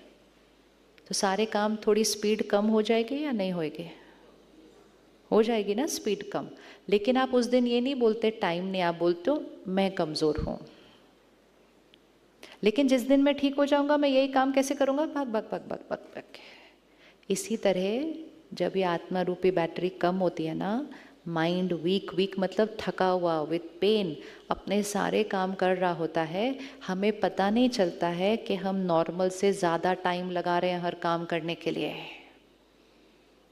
और जैसे ही ये माइंड ईज आउट हो जाता है, रिलैक्स्ड हो जाता है, ये इतनी सारी जो व्यर्थ की सोच करता था वो बंद हो जाता है और फटाफट से सही सोच करता है और फुल स्टॉप करता है बाकी सारी बातों को। यहाँ इतनी एनर्जी बच जाती है, डिसीजन मेकिंग फटाफट होने लगती है। वेस्ट की बातों के लिए तो टाइम रखते ही नहीं, बिकॉज वो हमारा कर्म गलत बन रहा होता है। जैसे ही ये होता है, आपके पास सडनली एनर्जी नहीं है एक्स्ट्रा, आपके पास सडनली एक्स्ट्रा टाइम आ जाता है। Because actually it never was shortage of time, it was only shortage of emotional strength. बीज को पानी नहीं दे रहे थे, वृक्ष को धो रहे थे, थक जाते थे दिन के एंड पे। बीज को पानी देने में कितना टाइम लगता है? बीज को पानी देने में कितना टाइम लगता है? आज आप इस कैंपस में हैं, 3 दिन इस कैंपस को अच्छे से देखना। ये कॉन्फ्रेंस आपके भी शहर में हो सकती थी, लेकिन ये वहाँ नहीं हो रही है। आपको यहाँ बुलाया गया है 2 चीज़ों के लिए जो वहाँ नहीं हो सकती। एक, ये वाइब्रेशन आपको वहाँ नहीं मिल सकता। दूसरा, आपको यहाँ रहकर देखना है कि मेडिटेशन आश्रम मतलब ये नहीं ऐसा खाली बैठे सारा दिन मेडिटेशन करते हैं। सुबह से रात तक 365 दिन, 365 डेज नॉन स्टॉप। ना कोई संडे, ना कोई दिवाली, ना कोई त्योहार। मतलब त्योहार है बट उसमें और भी सेवा है। कोई ऐसा दिन जहाँ यहाँ के भाई बहनों को मिले आज छुट्टी है। किसी को भी जाके पूछना आपको लास्ट छुट्टी कब मिली थी यहाँ पे, किसी पे भी जाओ, उंगली रखो, बोलो भैया आपको लास्ट छुट्टी कब मिली थी यहाँ पे। वो बोलेंगे पता नहीं, 25 साल तो हो गए उनको यहाँ पे रहते हुए। आपको उनके चेहरे थके हुए दिखाई देते हैं या हैप्पी दिखाई देते हैं? आप जाएंगे ट्यूसडे को, एक दिन मिलेगा बीच में, वेडनेसडे को सारे बिस्तरे ठीक होंगे, किचन ठीक होगा, ये ठीक। थर्सडे से नेक्स्ट, वो भी ट्यूसडे को जाएंगे, एक दिन वेडनेसडे मिलेगा, थर्सडे को next. 365 days of the year, this is the calendar. सुबह कितने बजे उठते हैं यहाँ के भाई बहने सारे? आपने सुना ना गाना कितने बजे बजता है उठने का? 3:30 बजे। सोते कितने बजे हैं? सैलरी कितनी मिलती है सबको? ये सब पूछना सबको, किसी के पास भी चले जाना कहीं भी, just go to anybody. Salary नहीं मिलती, काम खत्म नहीं होता, छुट्टी नहीं मिलती, प्रमोशन नहीं मिलती, परिवार भी साथ में नहीं रहता है, अनजान लोगों के साथ एक कमरे में रहना पड़ता है। जो सब खाना खाएंगे वो ही खाना खाना पड़ता है, जो सब पहनेंगे वो ही पहनना पड़ता है, और फिर भी चेहरे पे खुशी है। इसका मतलब खुश रहना कितना आसान है। और हम अपनी दुनिया में जितना चाहें उतना कमाएं, जितना चाहें वो खरीदें, जब छुट्टी चाहें करें, जैसा जीना है अपने छोटे से परिवार के साथ रहते हैं, और फिर भी आज हम हाथ उठा रहे हैं कि मुझे खुशी चाहिए। आपको क्या लगता है इतने सारे लोगों के साथ रहना आसान होता है? हमारे घर में कितने लोग रहते हैं? घर में कितने लोग रहते हैं? कितने लोग रहते हैं घर में? 2, 4, 5। इस कैंपस में 150 भाई रहते हैं। एक एक कमरे में 5-6 भाई इकट्ठे रहते हैं, अनजान, कोई रिश्ता नहीं है एक दूसरे के साथ। कोई किस शहर से आया, कोई किस शहर से आया, कोई किसी का एकेडमिक बैकग्राउंड कुछ है तो कोई तो स्कूल भी नहीं गया है। Together 365 days of the year, 24 hours together. आसान है? हम तो सुबह सुबह निकलते हैं घर से, शाम को आते हैं, सोते हैं, सुबह फिर निकल जाते हैं, फिर भी झगड़े होते रहते हैं। तो अगर ये सब यहाँ रह सकते हैं, वहाँ रहना तो बहुत आसान है। लोगों को लगता है आश्रम में रहना तो बहुत आसान है। हम बोलते हैं आप आके रह लो कल से, नो प्रॉब्लम, रह के दिखाओ। It's not easy to live like this, it is not easy. लेकिन why are they also happy? क्योंकि वो रोज सुबह सेवा करने से पहले बीज को पानी दे रहे हैं, बस ओनली दैट मच। उन्होंने बीज को रोज सुबह पानी देना है और सारे दिन की प्रायोरिटी है वाइट को वाइट रखना है। तो इतने सब रहेंगे, इसका मतलब ये नहीं है टक्कर नहीं होगी, संस्कार इसका उसका मैच नहीं करेगा, किसी की राय दूसरे के साथ मैच नहीं करेगी, सारा दिन हो रहा है वो सब कुछ, लेकिन प्रायोरिटी रखिए। अच्छा इसने ऐसे बोला, मैंने को गलत सोचा, फटाफट से चेंज, ब्लेसिंग दो, कार्मिक अकाउंट को ठीक करो, प्रायोरिटी है, दाग लगा फटाफट से वाइट करो उसको वापस। तो आपको यहाँ इसलिए बुलाया है सो दैट यू सी कि अगर 150 कुमार, ये भाई हैं यूथ, अगर 150 यहाँ रह सकते हैं without salary and being happy, तो हमारे लिए वहाँ हैप्पी रहना आसान है या मुश्किल है?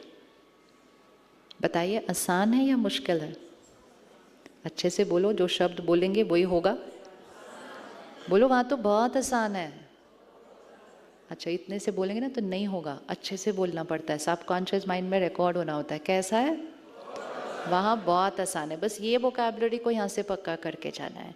इसीलिए यहाँ सबसे मिलते रहना, सबसे बात करते रहना, जहाँ जाओगे भाइयों से मिलो, भाइयों से बात करो, ठीक है?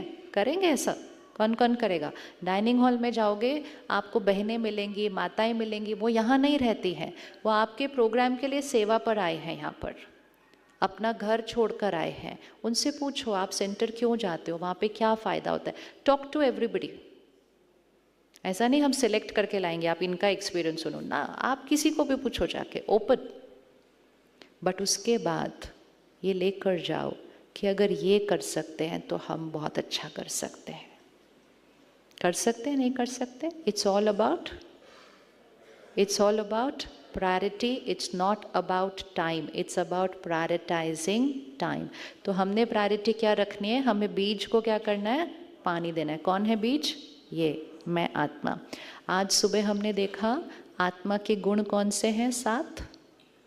7 ओरिजिनल संस्कार। सुबह सुबह के सेशन में कौन था आज मॉर्निंग 6:30 सुबह? एक भी दिन मिस नहीं करना है। हमारे ओरिजिनल 7 संस्कार कौन से हैं? प्योरिटी, नहीं ऑर्डर में चलना होता है, जब तक फर्स्ट नहीं होता ना तो सेकंड नहीं आता। फर्स्ट संस्कार प्योरिटी, लिखते जाए, ऑर्डर लिखना बहुत इंपॉर्टेंट है। एंड जो हम 7 संस्कार लिखेंगे, that you have to make it your vocabulary. I am a fill in the blank, वो वाला संस्कार आत्मा, मैं पवित्र आत्मा हूँ। सोचेंगे, बोलेंगे, दाग साफ होते जाएंगे। I am a pure soul. Second, मैं शांत स्वरूप आत्मा हूँ। I am a peaceful soul.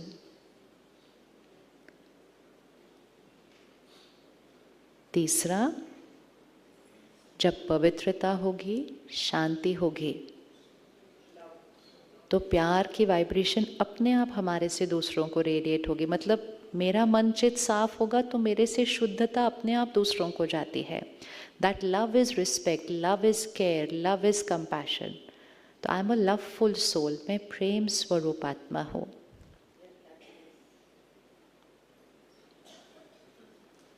और जब ये होगा तो मैं आत्मा हमेशा खुश रहूंगी। तो मैं I am a happy soul, मैं सुख स्वरूप आत्मा हूँ। और जितनी ये शक्तियाँ मेरे अंदर बढ़ती जाएंगी तो आत्मशक्ति बढ़ जाएगी। I am a powerful soul. Powerful soul मतलब माइंड पर पूरा कंट्रोल। व्यर्थ संकल्प, वेस्ट थॉट्स, टॉक्सिक थॉट्स कुछ भी नहीं। I am a powerful soul. और जब मन चित इतना साफ हो जाता है, आत्मा इतनी शुद्ध हो जाती है, तो किसी भी प्रश्न का जवाब बाहर से किसी से नहीं लेना पड़ता है। विजडम, इंट्यूशन, वो नॉलेज है। मैं ज्ञान स्वरूप आत्मा हूँ। इसकी आपको बहुत ज़्यादा ज़रूरत है। कौन से गुण की? इंट्यूशन। इन 2 चीज़ें हैं जो मेडिटेशन से बहुत ज़्यादा बढ़ती हैं। एक है इंट्यूशन और दूसरा है परमात्मा की टचिंग। मतलब एक है मेरी अपनी इंट्यूशन, कि ये मेरा थॉट आया सुबह सुबह मुझको आज ऐसे टक करके। इंट्यूशन तो बहुतों को आता है। किस किस को आता है इंट्यूशन? किस किस को कम कम आता है? ज़्यादा आना चाहिए? किसको लगता है मेरा बढ़ना चाहिए? इंट्यूशन मतलब पता है क्या होगा? आपको सामने वाला कुछ कह रहा होगा बट आपको आंसर दूसरा पता होगा कि ये नहीं ये है, क्योंकि आप उसके शब्द नहीं, आप उसके शब्द के पीछे की वाइब्रेशन को फील करना शुरू कर देंगे। इस समय हम वाइब्रेशन को फील नहीं करते लोगों को, हम लोगों को सिर्फ वो जो दिख रहे हैं और जो बोल रहे हैं और उनका विजिटिंग कार्ड जो बोल रहा है बस उसी के बेसिस पे देखते हैं, और इसीलिए हम कई बार धोखा खा लेते हैं। Feel the vibration of people. So when you prioritize your vibration, you will start feeling people's vibration. जैसे देखो किसी को कपड़ों का बहुत शौक हो, उसको सबके कपड़े ही पहले दिखाई देंगे क्योंकि उसकी प्रायोरिटी क्या है? कपड़े। किसी को बैग बहुत अच्छा लगता है, वो बाद में आपने उनका बैग देखा? तो मैं बोलूँगी नहीं मैं तो नहीं देखा, कौन सा बैग था?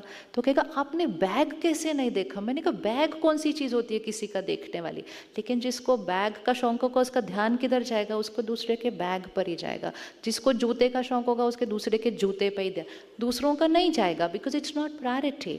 जैसे ही वाइब्रेशन बिकम्स योर प्रायोरिटी, आपको कुछ दिखाई नहीं देगा, आप सीधा बोलेंगे इनसे मिलकर मुझे फील कैसा हुआ, इनकी वाइब्रेशन क्या थी, या जब ये कह रहे थे बात, इनकी वाइब्रेशन क्या थी उस समय।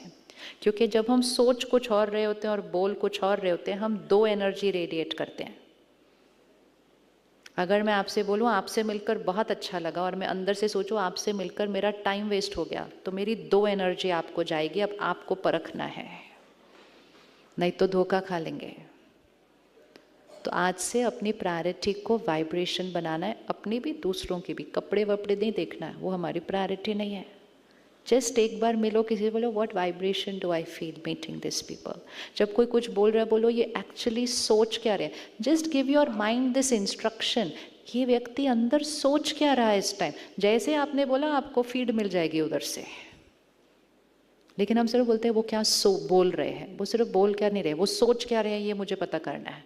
जस्ट टैप इन एंड वो एनर्जी आपके पास आ जाएगी। तो जितना हम रोज़ अपने को वाइट रखेंगे, अपना मैल नहीं होगा, तो हमारी वाइब्रेशंस क्लीन होंगी, तो हमें वाइब्रेशन कैच होनी शुरू हो जाएगी। पहली चीज़, हमारे को अपनी विजडम कैच होनी शुरू हो जाएगी। कोई चीज़ साफ होती है तो ही नीचे पड़ी हुई चीज़ दिखाई देती है। इवन पानी साफ है, स्थिर है, तो नीचे पड़े हुए मोती दिखाई देंगे। अगर पानी उथल पुथल है और मैला है, मोती होंगे नीचे लेकिन दिखेगा कुछ भी नहीं। तो विजडम, हर आंसर हमें पता है वो है आत्मा के पास, लेकिन ऊपर स्ट्रेस, एंगर ये सब है ना, तो वो इंट्यूशन टैप नहीं होती है। तो जितना मेडिटेशन करेंगे आपकी इंट्यूशन बढ़ती जाएगी। आपको ऐसे पता होगा ये आंसर राइट है, ये करना है, ये नहीं करना है।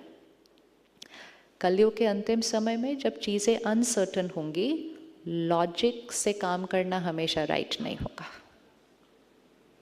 क्योंकि जो आज लॉजिकली राइट है वो कल राइट नहीं होगा, परिस्थिति बदल जाएगी। इसीलिए समय आ गया है, और स्पेशली अब जो दुनिया आने वाली है जिसमें हमने अपने से ज़्यादा इंटेलिजेंट किसी चीज़ को बना लिया है, तो उसके बाद हमारी इंटेलिजेंस की वैल्यू तो हमें लगता है हमारी वैल्यू कम हो जाएगी। नो, हमारी वैल्यू कम नहीं होगी, हमारी वैल्यू और भी ज़्यादा बढ़ जाएगी, क्योंकि जहाँ हर तरफ इंटेलिजेंस इंटेलिजेंस इंटेलिजेंस है, वहाँ ह्यूमैनिटी की जो इंट्यूशन है उसकी वैल्यू बढ़ जाएगी। जहाँ लॉजिक हर जगह है वहाँ वाइब्रेशन की वैल्यू बढ़ जाएगी। Now it will not be the intelligence which will be very valuable, क्योंकि वो आंसर तो मुझे एक इंस्ट्रक्शन देके मिल जाएगा, लेकिन it will be your vibration, आपकी इंटेंशन, आपकी इंट्यूशन। वो मुझे कोई मशीन नहीं दे सकती। वो मुझे कोई मशीन दे सकेगी? नहीं। लोग आजकल कहते हैं डॉक्टर की ज़रूरत नहीं पड़ेगी, वो एआई आंसर कर देगा, ये है वो है। हम डॉक्टर के पास सिर्फ इन्फॉर्मेशन लेने नहीं जाते हैं, जब डॉक्टर हमारा हाथ ऐसे पकड़ता है, कहते हैं अरे इतना सा ही है, कुछ नहीं है, तुम 2 दिन में ठीक हो जाओगे, उसकी जो वाइब्रेशन रेडिएट होती है वो हमारे दर्द को, हमारे डाउट को, हमारी एंजाइटी को क्या करती है, हम उसके कमरे से बाहर आते हैं डॉक्टर के, चलिए कोई बड़ी बात नहीं है, तो परफेक्ट ठीक हो जाएगा। मशीन ये नहीं कर सकती है। मशीन एक कंप्यूटर की जेनरेटेड भाषा में बात करेगी सिर्फ। इसीलिए ऑल द मोर इम्पॉर्टेंट है अपनी वोकैबुलरी को अब क्या बनाना है, अपनी वोकैबुलरी को क्या बनाना है, हायर वोकैबुलरी। क्योंकि वो lower energy actual intelligent words वो तो कंप्यूटर भी बता देगा, लेकिन ऐसे वर्ड्स बोलने हैं जो सामने वाले को शक्ति मिल जाए। तो इस समय जो एक्सेल करेगा, एक युग था जो पिछले 100 साल बीते, वो आईक्यू का युग था, वो आईक्यू का ही युग था। कोई फर्क नहीं पड़ रहा था आपके संस्कार कैसे हैं, कुछ फर्क नहीं, आप इंटेलिजेंट हैं, आप काम में बहुत अच्छे हैं, सक्सेसफुल। अब जो युग आएगा वो किसका होगा? आईक्यू का युग था, लेकिन अब इंटेलिजेंस तो किसी और की आ गई है, तो अब कौन सा युग आ जाएगा? अब वो ईक्यू का युग आ जाएगा कि इमोशनली आप स्ट्रांग होने चाहिए, देन यू आर सक्सेसफुल। तो इसीलिए पहले नहीं भी प्रायोरिटाइज किया तो अब प्रायोरिटाइज करना पड़ेगा। अगर मैंने सिर्फ कहीं से पढ़ के बोल के सुनाना है तो वो कंप्यूटर ही उनको सुना देगा, लेकिन मेरी वाइब्रेशन से सामने वाले को सुख मिलेगा, सामने वाला मेरे पास आएगा। ये याद रखना है। अभी आईक्यू नहीं, अभी ईक्यू का युग आएगा। तो इसलिए इंट्यूशन को बढ़ाना है। और दूसरी चीज़ जो बहुत बढ़ती है, जब हमारा परमात्मा से कनेक्शन जुड़ता है, आप कल सीखेंगे कि परमात्मा कौन है, परमात्मा से कैसे कनेक्शन जोड़ना है। तो जब हमारा परमात्मा से कनेक्शन जुड़ता है तो हमारा परमात्मा के साथ टेलीपैथी होना शुरू हो जाता है। आप में से किस किस ने टेलीपैथी एक्सपीरियंस किया है? आपने किसी को याद किया, उसने कुछ बोल दिया, उसने फ़ोन कर दिया, ये सब होता है ना। तो जैसे दैट इज़ कॉल्ड आत्मा का आत्मा से टेलीपैथी। आपने एक थॉट क्रिएट किया, दूसरे वाले तक वो पहुंच गया, आपने सोचा था उसको फ़ोन करेंगे। जैसे कई बार होता है, हम कहते हैं आज उसको फ़ोन करना है, और वो हमारे माइंड पे चल रहा होता है, आज उसको फ़ोन करना है, आज उसको फ़ोन करना है, बट अभी ये काम कर लें फिर उसको फ़ोन करते हैं, ये फाइल पूरी कर लें फिर उसको फ़ोन करते हैं। तो हम 10 बार सुबह से ये थॉट क्रिएट कर चुके होते हैं कि आज उसको फ़ोन करना है। तो वो थॉट कहाँ पहुँच जाती है? वो थॉट उनको पहुँच जाती है, और उनके अंदर ये थॉट आती है आज उनको फ़ोन करना है, और उनका फ़ोन आ जाता है। और फिर हम उनको बोलते हैं आज हम सुबह से सोच रहे थे कि आज आपको फ़ोन करना है। दैट इज़ कॉल्ड कैचिंग, कि उन्होंने हमारी थॉट को क्या कर लिया? कैच कर लिया। तो अगर हम मनुष्य आत्मा की थॉट को कैच कर सकते हैं, क्या हम परमात्मा की थॉट को भी कैच कर सकते हैं?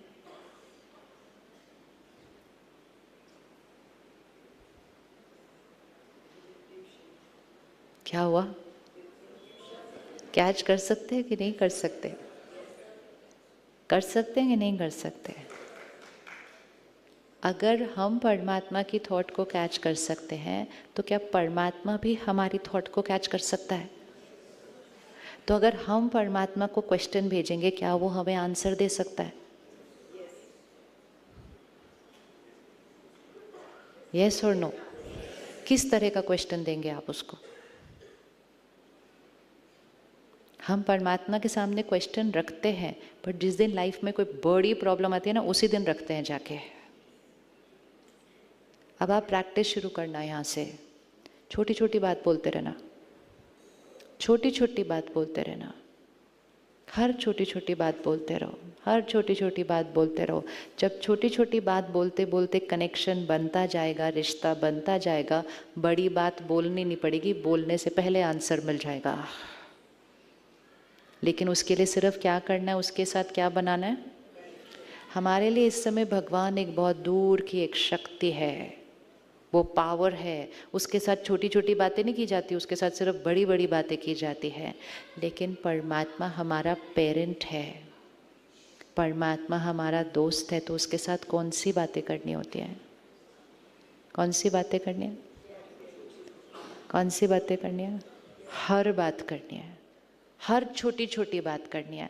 तो जब आप सेंटर पर आएंगे, आप धीरे धीरे ज्ञान की बातों को और गहराई से सुनेंगे। सबसे ब्यूटीफुल और पावरफुल चीज़ जो होगी वो होगी परमात्मा के साथ एक पर्सनल कनेक्ट। पर्सनल मतलब वेरी वेरी पर्सनल।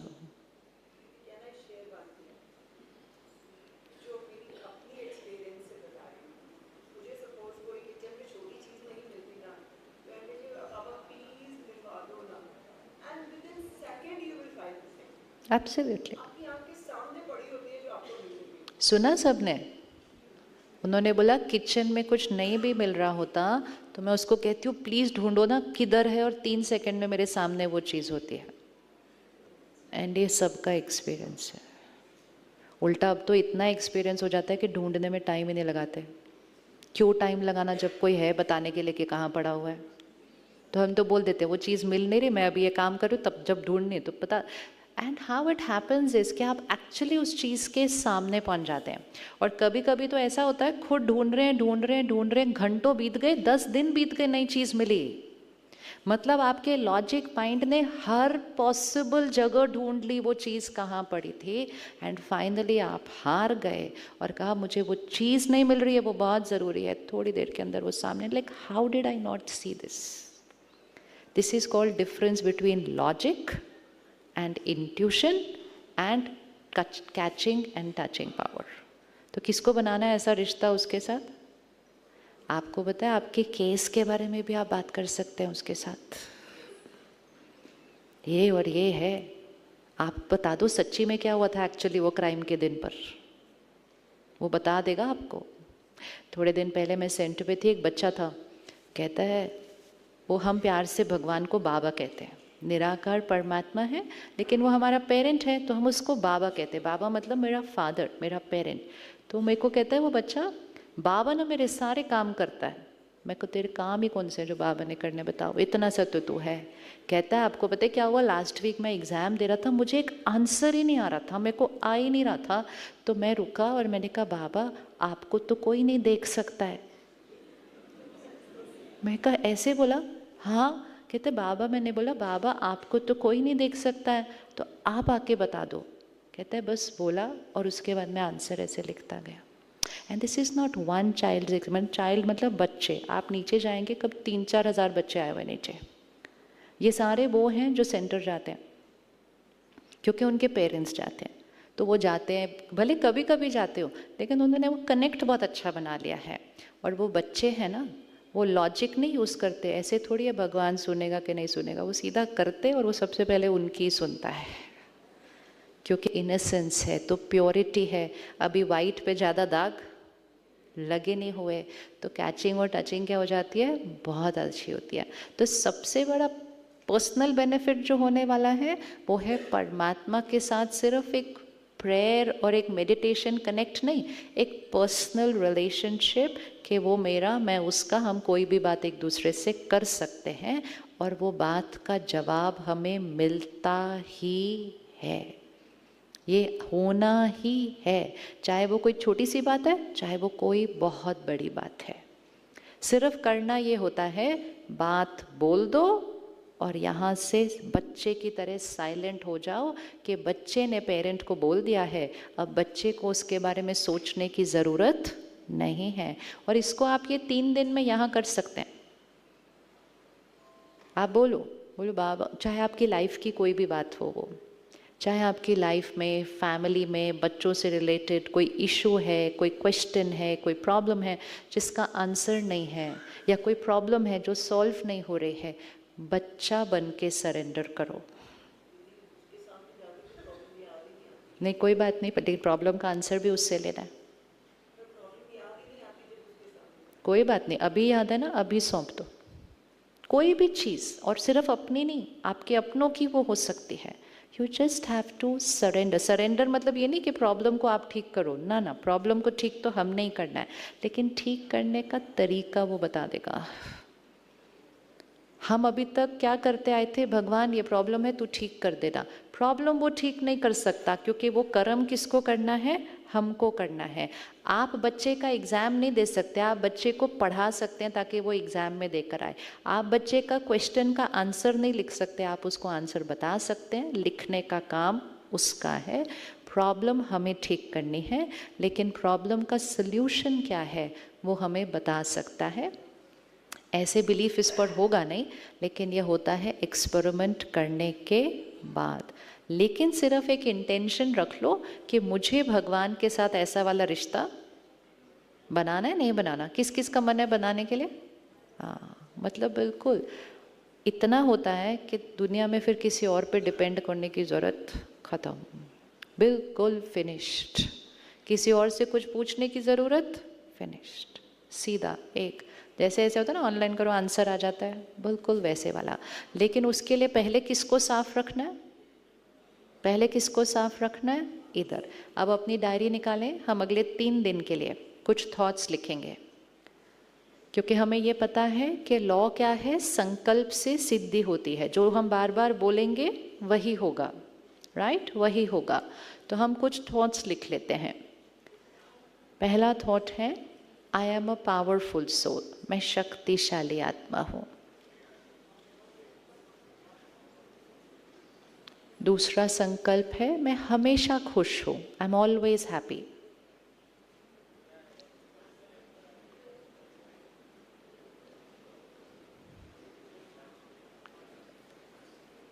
तीसरा संकल्प है, क्योंकि आपके आसपास डर बहुत है, मतलब लोग जो आपके पास आ रहे हैं वो बहुत हैप्पी नहीं आ रहे हैं, तो आप उसकी प्रोटेक्शन के लिए अपने आप से लिखेंगे कि मैं निडर हूँ, मैं निश्चिंत हूँ।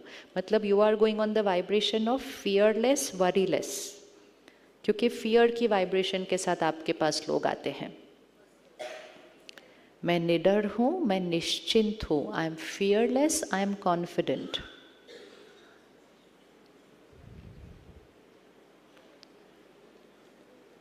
चौथा, मैं सबको सुख और शक्ति देने वाली आत्मा हूँ, I radiate peace and power. इसका मतलब आपसे मिलने से लोगों को शक्ति और सुख की अनुभूति होगी। कभी कभी किसी की प्रॉब्लम भी हम सॉल्व नहीं कर पाएंगे, ये भी हो सकता है। हर प्रॉब्लम नहीं सॉल्व हो पाती कई बार इमीडिएटली, एटलीस्ट मन को सुख और शक्ति तो मिल जाए। अगर सुख और शक्ति मिलती है ना, आत्मा में धैर्यता आ जाती है उस प्रॉब्लम को सॉल्व करने की, वेट करने की या सल्यूशन आने की, इम्पेशेंस खत्म हो जाता है। तो मैं सबको क्या देने वाली आत्मा हूँ? जब हम अपनी वाइब्रेशन को बढ़ाएंगे, हम ऐसे वाले नहीं बनेंगे, किसी और का प्रभाव हम पर नहीं। So this is a giver. देवी देवताएं कैसे होते हैं? ऐसे। तो दिस इज अ गिवर। तो मैं सबको सुख और शक्ति देने वाली आत्मा हूँ।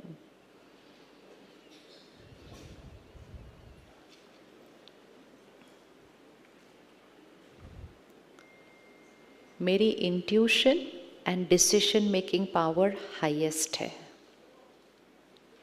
ये 2 पावर्स आपकी रोल में बहुत ज़रूरी है। इंट्यूशन मतलब परख लेना कि क्या सही है, क्या सत्य है। तो मेरी इंट्यूशन एंड डिसीजन, परखने की शक्ति और निर्णय करने की शक्ति, ये हाईएस्ट है।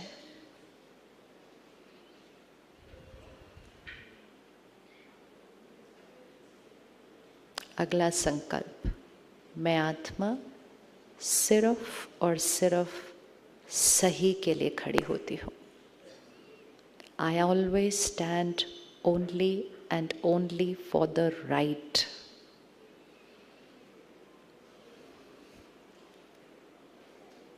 जिस दिन देश का हर वकील सिर्फ राइट के लिए खड़ा होना शुरू हो जाए, रॉन्ग तो अपने आप होना खत्म हो जाएगा।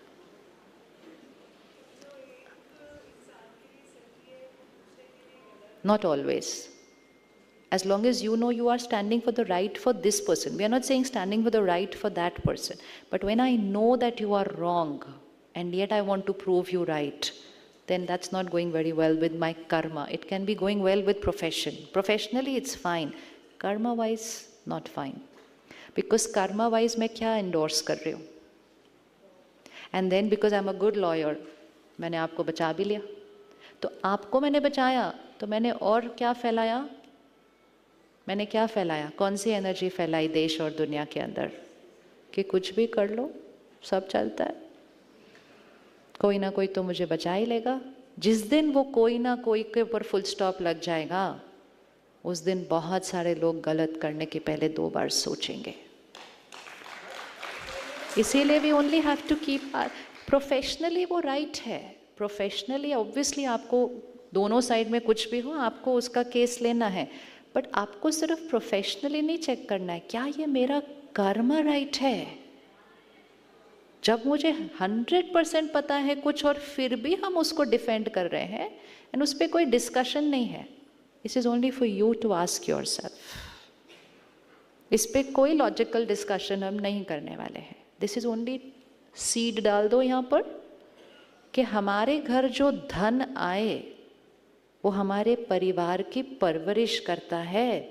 वो धन सिर्फ और सिर्फ किसी सही मार्ग से दुआओं के साथ आना चाहिए. तो कर्मा को प्रायोरिटी रखें और जो सही पे कर्म करते रहते हैं उनका नुकसान कभी होता नहीं है. उनके अंदर अगर धन कम भी आ गया ना, परिवार संतुष्ट रहेगा, क्योंकि वो धन सही विधि से आता है तो संतुष्टता लाता है. वो धन सही विधि से आता है तो घर में बरकत लाता है. अगर धन इधर उधर से आता है तो खर्चे उससे ज़्यादा ही होते हैं, और कितने भी आराम के साधन आ जाए मन को संतुष्टता नहीं मिलती है, क्योंकि वो सही विधि से नहीं आया. कार्मिकली, प्रोफेशनली नहीं, कार्मिकली वो राइट नहीं है. So we can just put it as our संकल्प कि मैं आत्मा सिर्फ और सिर्फ सही के लिए खड़ी हूँ. I am always only for the right. Even if I am the only one, even अगर हम अकेले खड़े हैं, हम सही के लिए खड़े होंगे, क्योंकि हम कलयुग वाली साइड पर नहीं. हम कौन सी वाली साइड पर होने वाले हैं? हम कौन सी वाली साइड पर होने वाले हैं? आपको पता है सतयुग में जुडिशरी नहीं होगी. सतयुग में जुडिशरी नहीं होगी. सतयुग में जेल नहीं होगी. सतयुग में पुलिस नहीं होगा. सतयुग में वकील नहीं होगा. सतयुग में जज नहीं होगा, क्योंकि सतयुग मतलब a perfect pure divine society. Next संकल्प, मेरे घर धन दुआओं के साथ आता है. I earn money with blessings. मतलब clean, pure, highest vibration, karmically right earned money. मेरे घर धन दुआओं से आता है.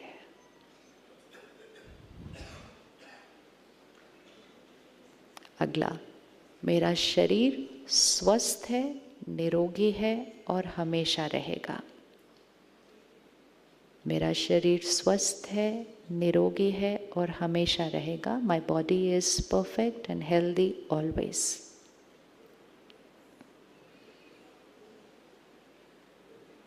अगर शरीर में कोई भी हेल्थ इशू है, उसके लिए एक अलग संकल्प लिखना. वोकैबुलरी क्या थी? जो है वो नहीं बोलना है, जो चाहते हैं कि हो वो ही लिखना है, वो ही बोलना है, वो ही सोचना है. तो अगर यहाँ दर्द है तो हम लिखते हैं ये बिल्कुल परफेक्ट है. कोई भी पैरामीटर ऊपर नीचे है, उस पैरामीटर को लिखो, ये बिल्कुल परफेक्ट है. शुगर लेवल परफेक्ट है, ब्लड प्रेशर परफेक्ट है. नंबर लिखना, लेकिन फिगर लिखना जो परफेक्ट वाला होता है वो लिखना है, अपना नहीं लिखना अभी वाला. हम बार बार कहते हैं ना मेरे को डायबिटीज़ है, मेरे को डायबिटीज़ है. वो कभी नहीं जाएगा, जीवन भर नहीं ठीक होएगा वो, क्योंकि हम कहते हैं मुझे है. इट इज़ एन अफर्मेशन, मुझे है. जो चाहिए हो वो ही बोलना है कि मुझे है, दूसरा कुछ नहीं है. अगला, मेरे रिश्ते विश्वास की नींव पर टिके हैं. आपके पास हर एक जो आता है संपूर्ण विश्वास और समर्पण से आता है. People come and trust you and surrender their life to you. They surrender all their money to you. ये एक बहुत ऊंचा कर्मा होता है कि कोई हमारे पास अपना विश्वास और सब कुछ समर्पण करता है, तो हम कार्मिकली बहुत बॉन्डेड हो जाते हैं उस आत्मा के साथ। तो मेरा हर रिश्ता विश्वास की नींव पर है, मतलब जितना विश्वास वहाँ से मेरे पास आया है, I also have to return the same energy. मेरा घर स्वर्ग है।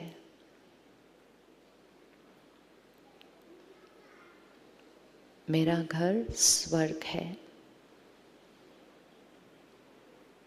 एंड आखिरी एंड वेरी इम्पोर्टेंट, जो आपको रोज़ बिल्कुल भी नहीं भूलनी है, जो आप दिन में हर एक घंटे के बाद बोल सकते हैं एक लाइन, कि परमात्मा की शक्तियाँ और दुआएं मेरे चारों तरफ एक सुरक्षा कवच है। Draw a white light energy circle around your body like this. ये आपका सुरक्षा कवच, मतलब envelop your self with a higher vibrational energy circle. परमात्मा की शक्तियाँ और दुआएं मेरे चारों तरफ सुरक्षा कवच है। ड्रॉ करें एक सर्कल, ऐसे पूरा ड्रॉ करना है, ऐसा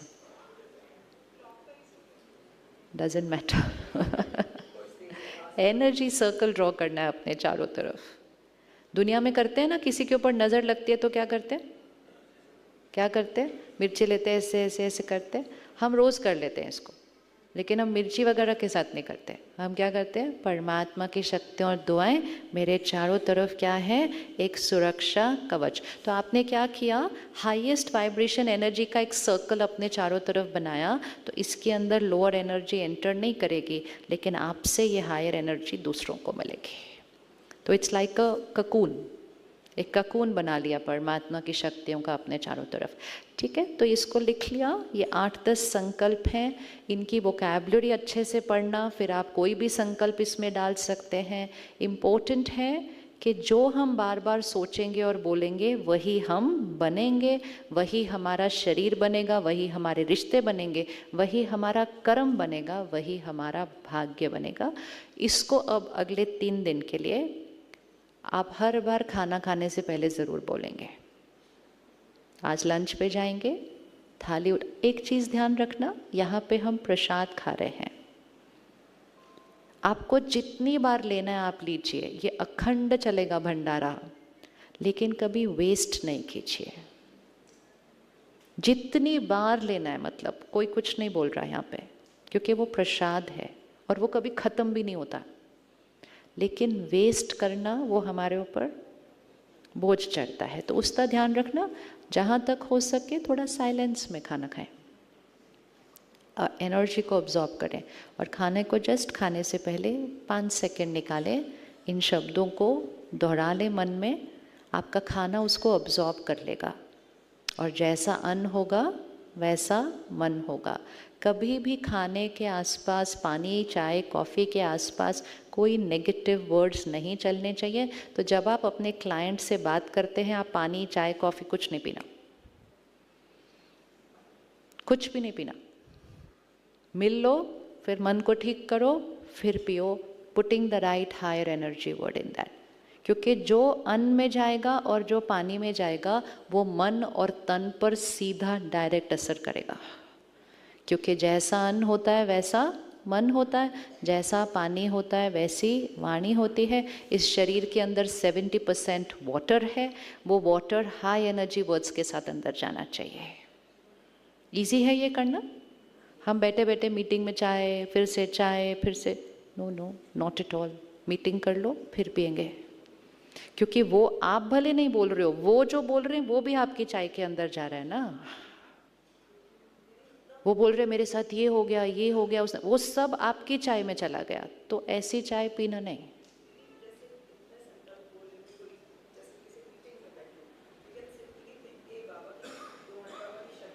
नहीं, आप कम से कम कितने भी मीटिंग में बैठे हो, आप 5 संकल्प शॉर्ट में लिखकर उसको रिपीट करें। It can be a very short version, ये लॉन्ग है, शॉर्टर वर्जन, लेकिन कम से कम 5 संकल्प रिपीट करें। और अभी अगले 3 दिन आप रोज़ रात को सोने से पहले डायरी में इसको फिर से एक बार लिखें। कितना टाइम लगेगा? हमने देख लिया ना, दाग को साफ करने के लिए कितना टाइम लगता है। डायरी में लिखने के लिए इसको 1 मिनट लगेगा थोड़े दिन के बाद। लेकिन हर रोज लिखेंगे लिखेंगे लिखेंगे, सोने से पहले तो कहाँ रिकॉर्ड हो रहा है? यहाँ रिकॉर्ड हो रहा है। चलिए सीधा होकर बैठे 1 मिनट, बिल्कुल साइलेंस में बैठते हैं। हमारा अगला सत्र शुरू होने लगा है, तो बिल्कुल साइलेंस में स्थिर बैठकर, जब तक हमारी बड़ी दीदियाँ, भाई और मेहमान मंच पर आए, आप इन 10 संकल्पों को अच्छे से पढ़ें। 2-4 बार पढ़ें, याद हो जाएगा उसके बाद। बहुत इजी है। और फिर उसको साइलेंस में बैठकर अभी अपने मन में रिपीट करेंगे।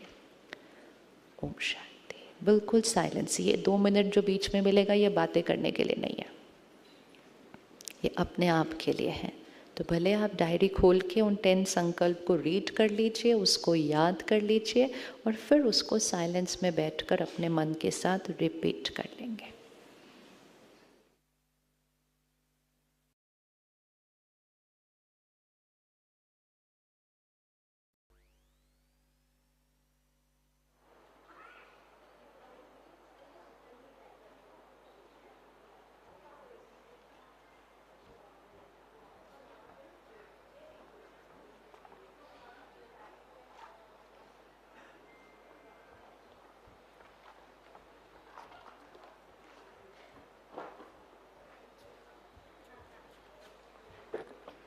ओम शांति।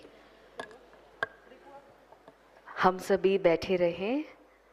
दीदी शाम को भी सेशन में रहेंगे, शाम का भी सेशन रहेगा। अभी इनॉग्रल है और हमारी सभी chairperson, vice chairperson, national coordinator सभी यहीं रहेंगे। तो आप सभी बैठे रहें। जो हमने जूरिस्ट विंग की सेवाएं की हैं इतने सालों में, उसकी बहुत सुंदर वीडियो हमने बनाई है, जो आप देखेंगे भी, और तब तक यहाँ पर सब सेट भी हो जाएगा। तो आप सभी बैठे रहें। और जैसा शिवानी दीदी ने भी और हमारी और भी दीदियों ने कहा है कि जो भी प्रोग्राम्स यहाँ पे चल रहे हैं, मेडिटेशन सेशन भी और भी हमारे सेशंस, सबके पास बुकलेट गई हुई है। तो आप देखेंगे तो आपको उसमें लगेगा कि सारे प्रोग्राम हमारे लिए इम्पॉर्टेंट है। तो आपको सारा ही प्रोग्राम में अटेंडेंस अपनी देनी है। बताया ना, भले यहाँ पे आप थोड़ा सा रेस्ट भी कर लें तो भी वाइब्रेशंस अच्छे चले जाएंगे, ताकि आप आराम से रिलैक्स हो जाएंगे। तो हमारे भाई, वीडियो हम चाहेंगे कि आप अभी जो हमारी वीडियो सर्विस की वीडियो है वो आप अभी लगा दीजिए। तो एक बार सभी अपने वहाँ पर उठें, अपने जहाँ पर बैठे हैं वहाँ पे उठ जाएं, एक बार अपने अपने स्थान पे उठ जाएं। हाँ, थोड़ा सा स्ट्रेच कर ले, दोनों हाथ ऊपर करें। हाँ, थोड़ा सा स्ट्रेच कर ले, लेफ्ट हो जाए, राइट हो जाए अच्छे से। जब लेफ्ट राइट हो तो एक दूसरे को देख भी लें, थोड़ा स्माइल भी कर दें, एंड थैंक यू भी बोल दें कि हम सब मिलकर इस सेशन को, इस रिट्रीट को बहुत अच्छे से अटेंड भी कर रहे हैं। ठीक है, अब बैठ जाइए दोबारा। तब तक ब्रदर आप वीडियो लगा दीजिए प्रोग्राम की। अनुष्वैन को बोलो, वो चल रहा है। एक बार आप बैठे। हाँ, ब्रह्मा कुमारी संस्थान की सहयोगी संस्था Rajyoga education and research foundation, जो ब्रह्मा कुमारीज में हमारे इस विंग की जितनी भी सेवाएं हुई हैं, उसकी छोटी सी ग्लिम्सेस बनाई हैं, ताकि हमें पता रहे कि कैसे प्रोग्राम्स हम और भी ले सकते हैं और होते रहें। सहयोगी संस्था Rajyoga education and research foundation का जूरिस्ट विंग पिछले 40 वर्षों से कानूनी और न्यायिक प्रणालियों में नैतिक मूल्यों के उत्थान प्रति समर्पित है। हर वर्ष जूरिस्ट विंग द्वारा अनेक वर्कशॉप्स, कैंपेन्स, कॉन्फ्रेंसेस और राजयोगा मेडिटेशन सेशंस का आयोजन देश भर में विभिन्न स्थानों पर किया जाता है।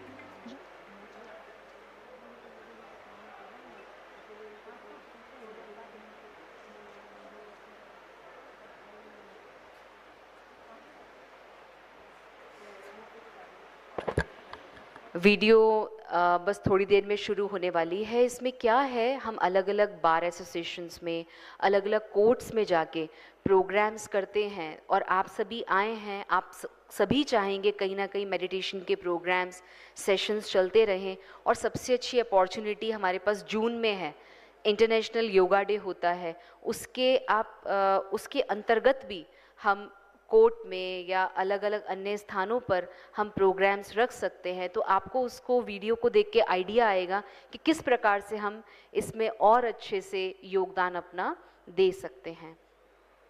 और इसके बाद हमारा इनॉग्रल शुरू होगा। जैसे आप देख रहे हैं, इनॉग्रल को कंडक्ट करेंगे हमारी श्रद्धा दीदी।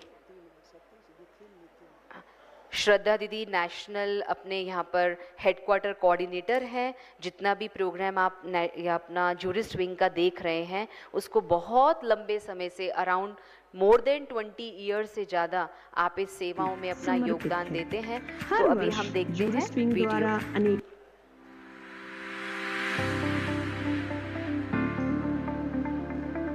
ब्रह्मा कुमारी संस्थान की सहयोगी संस्था Rajyoga education and research foundation का जूरिस्ट विंग पिछले 40 वर्षों से कानूनी और न्यायिक प्रणालियों में नैतिक मूल्यों के